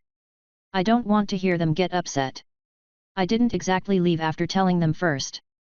And before you say anything, you should know I have been sending them messages. Sam blinked at her. You have? Kind of. I've been sending letters to my aunt and she's probably passing them over. At least, I hope she is. Sam stared at Reedy as she continued to stare into the night sky. He didn't say anything until she glanced down at him and saw his amused look. What? It's just, nothing. No, tell me, she said, sitting up. Sam chuckled slightly. It's just that I thought you were allergic to reading and writing. If Reedy had something in her hands, she would have thrown it at him. Instead, she angrily stuck her tongue out at him as he laughed. He put the new Pokédex back into his pack and would have taken out that brush once more, but at this point, Quilava was already fast asleep in his lap. I found 2 more potential Pokémon, but we might have to go out of our way to find them, Sam said. What are they? Reedy asked, more than willing to go along with the change in topic. Since you want a species that's capable of support, I'm looking at 2 that are technically part psychic type. She hummed consideringly, and Sam repeated their habitats in his head to make sure he was remembering them correctly. The first potential Pokémon is Stantler, which can evolve into the half-psychic type Wardeer, and it shouldn't be impossible to find at least one Stantler in the mountains. The problem is they tend to travel in herds and use illusions to defend themselves, so if we act too aggressively, we'll become lost and confused and easy targets for them to trample us under their hooves. Sam's words didn't seem to dissuade Reedy. She rubbed her chin in thought. Illusions might be good for my team, though, Reedy said. And the second? Giraffaric, Sam answered, but I doubt we'll find any. That species is a bit further away since it's native to the Lake of Rage rather than anywhere nearby. I just wanted to bring it up since the new Pokédex says it can evolve into something called a Farigiraffe. That evolution is definitely foreign since it's not listed until several hundred entries deeper in. Reedy didn't respond right away, clearly thinking about her potential options. Back in Goldenrod, when Sam listed off normal types for her, she'd initially turned down Stantler. However, she never turned down Giraffaric, but these two species effectively filled the same role. "I'll think about it," she said. "The problem is I want to find at least something before Blackthorn, but I don't want to risk staying off-route for too long. That, and when it comes to catching Pokémon so far away from other humans." "I know what you mean," Sam said. "Pokémon en routes generally accept the chance of being caught, but that's not true out here. And there's something to be said about meeting new team members naturally instead of going out of your way to catch a specific species." "Yet," Reedy said, smiling at the idea. "It's kind of like Misdreavus. She found us instead of us finding her." The ghost type peeked out of Sam's shadow and looked at him. Quilava woke up, raising her head at the mention with a frown. "It was a bit more complicated than that," Sam said. "Semantics," Reedy replied, waving a hand. "I'm surprised you know what that word means." For the second time that night, Reedy stuck her tongue out at him, and both of them snickered at their exchange. Out here, without civilization anywhere close by, the stars were their only other company, and the night was quieter than anywhere else they had been. In the silence of the mountains, they cooked dinner, fed their Pokémon, and proceeded to fall into a deep rest. The next morning, Sam and Reedy continued on, trying to leave the Skarmory's territory as soon as they could. They pushed through the rugged terrain, doing their best to avoid getting caught up in any other fights. A few other Pokémon still attacked them, but those Pokémon tended to be the already aggressive flocks of Spearow and Fearow. When it came to the species that couldn't fly, most ran away the moment either Ursaring or Primeape came into view. Their species were mountainous and seemed to have a reputation in these parts. The local Pokémon knew better than to mess with one of them. Traveling through the untamed wilderness was exhausting, but Sam adapted, and his Pokémon helped. While each hour seemed to take forever, the days themselves felt short. They kept their focus on traveling and searching for a new Pokémon for Reedy, so periods of energy were kept slim. This kind of travel was a form of practice, and it was better to not spread themselves thin. They adjusted their northward direction to begin heading slightly northwest, choosing to travel around Blackthorn instead of heading directly to it. They zigzagged through the terrain, following the most viable path through uneven hills. Thankfully, as Ursaring's species marked territory via deep gouges in trees, he instinctively recognized other territorial marks. Direct attacks became infrequent as they learned the signs of danger in this difficult terrain. A few days passed. Sam missed the comfort of the Pokémon Center, but he appreciated being able to experience a new part of the world. There were fewer wild ghost types than he expected, and he only ever caught glimpses of wild Ghastly, but he kept an eye out for anything just in case. Unfortunately, he doubted they were traveling deep enough off-route to encounter a truly rare species. Eventually, by following subtle signs Misdreavus pointed out to Sam, their group found the first hints they were on the right path. A wide, well-tread trail brought them through a series of canyons closer to Blackthorn City than Sam would have ever thought. It opened into a narrow valley at the base of two short mountains. Within it, Stantler. 24 of them grazed beneath a thin forest of trees. The herd was on high alert, keeping their eyes on the sky. A small ledge let Sam and Reedy hide behind a boulder and spy on the Pokémon from off to the side. At this point, Reedy was willing to take any Pokémon she could get, but Stantler were high on her list. With a herd of them so close, she had the chance to capture at least one. Quietly, Sam and Reedy began to whisper out a plan.